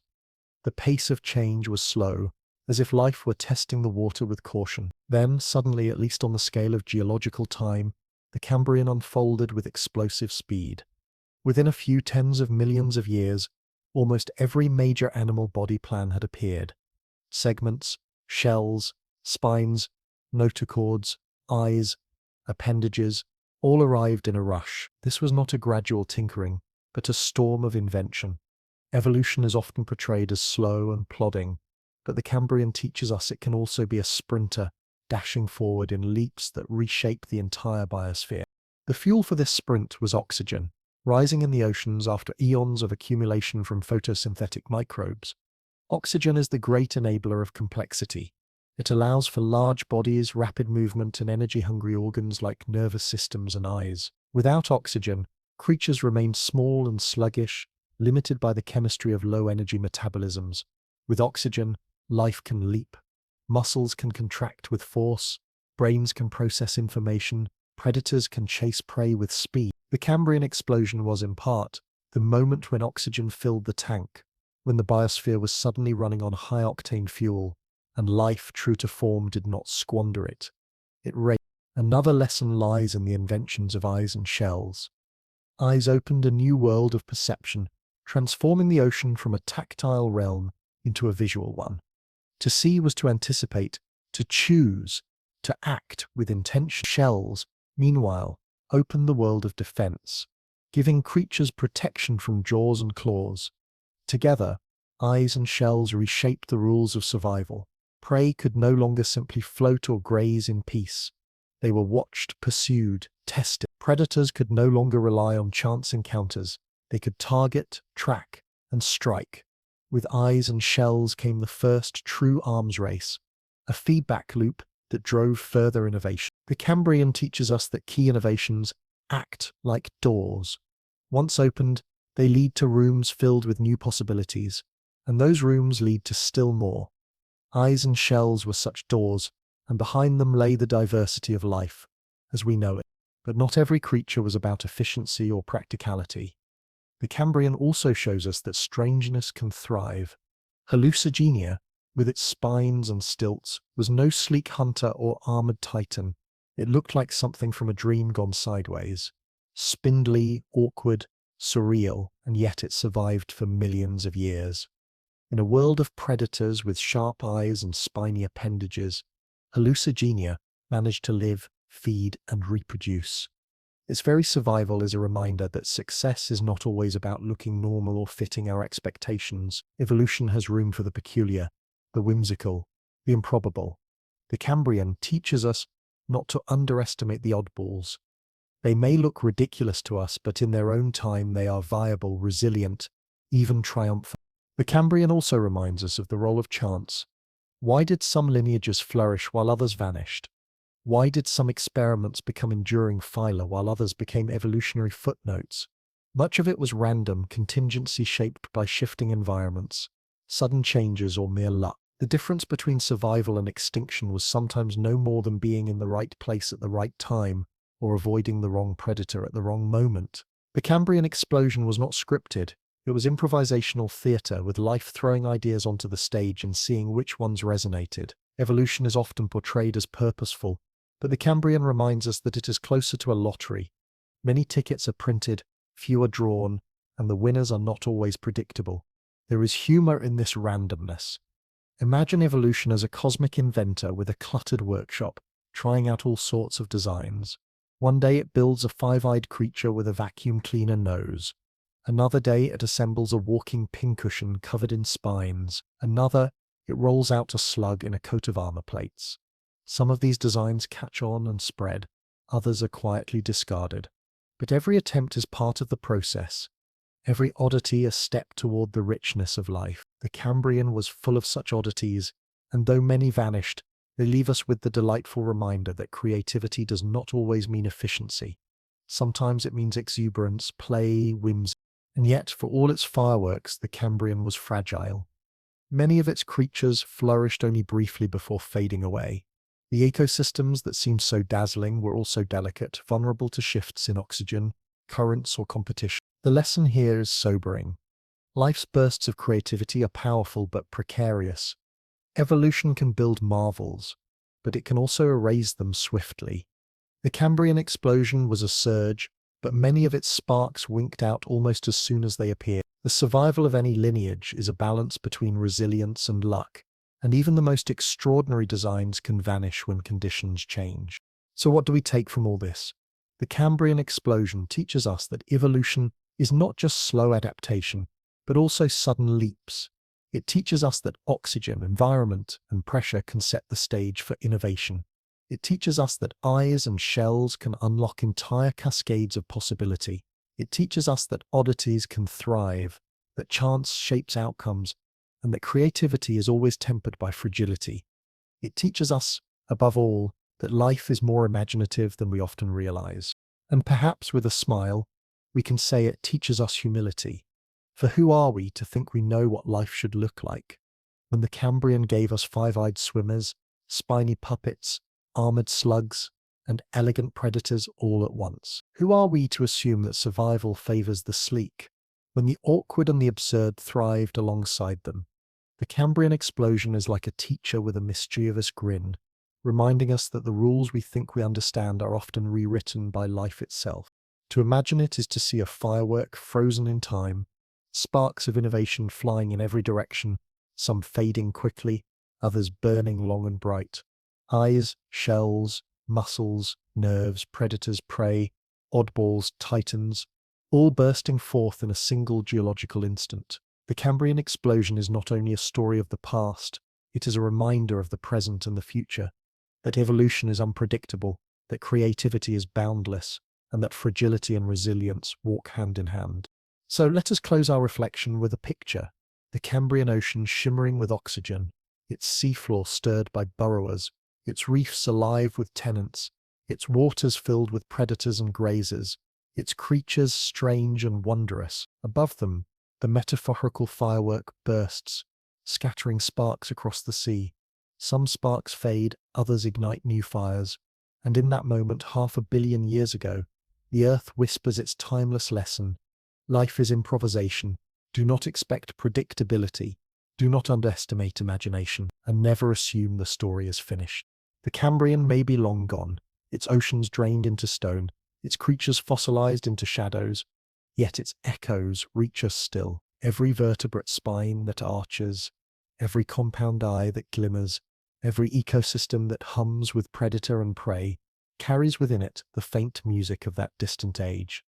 The Cambrian was not only a beginning, it was a foundation. Out of its seas came the first chords of complexity that would be played again and again, variations on a theme that has lasted 500 million years. When we look at the living world today, we are seeing not something separate from the Cambrian, but something continuous, something still singing the same song. Consider the backbone, that quiet rod of support within our own bodies.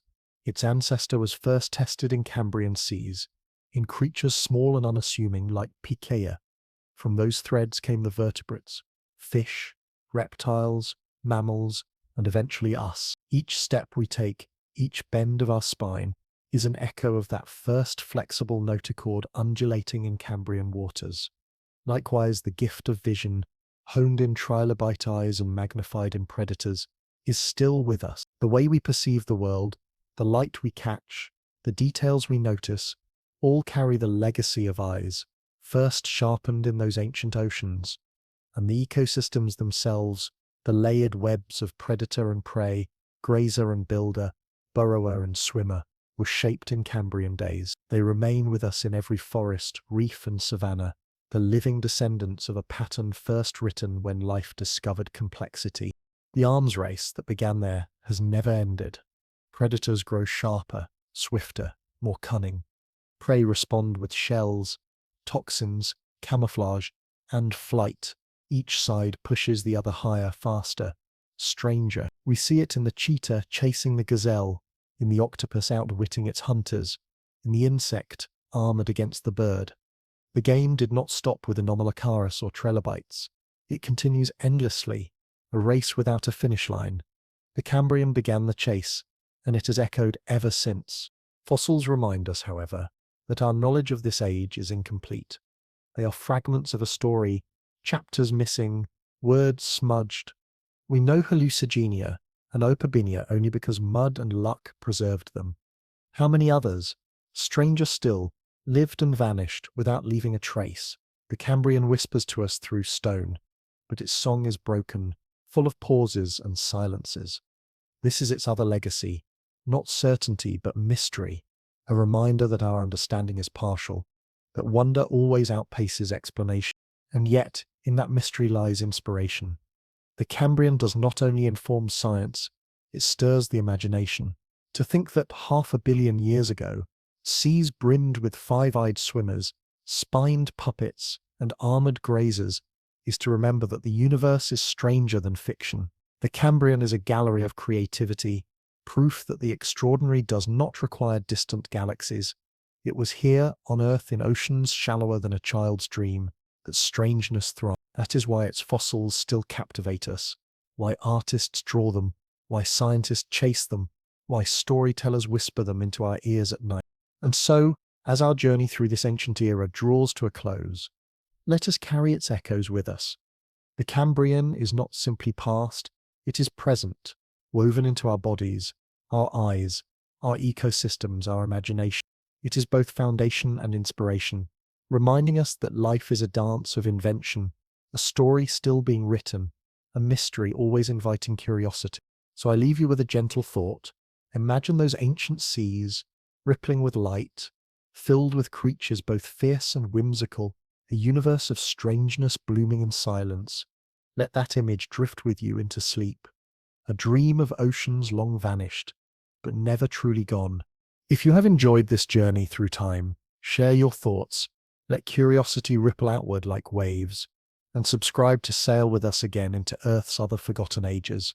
For now, may you rest easy, carried on the lullaby of deep time. Good night, and may your dreams be filled with the ancient oceans of the Cambrian.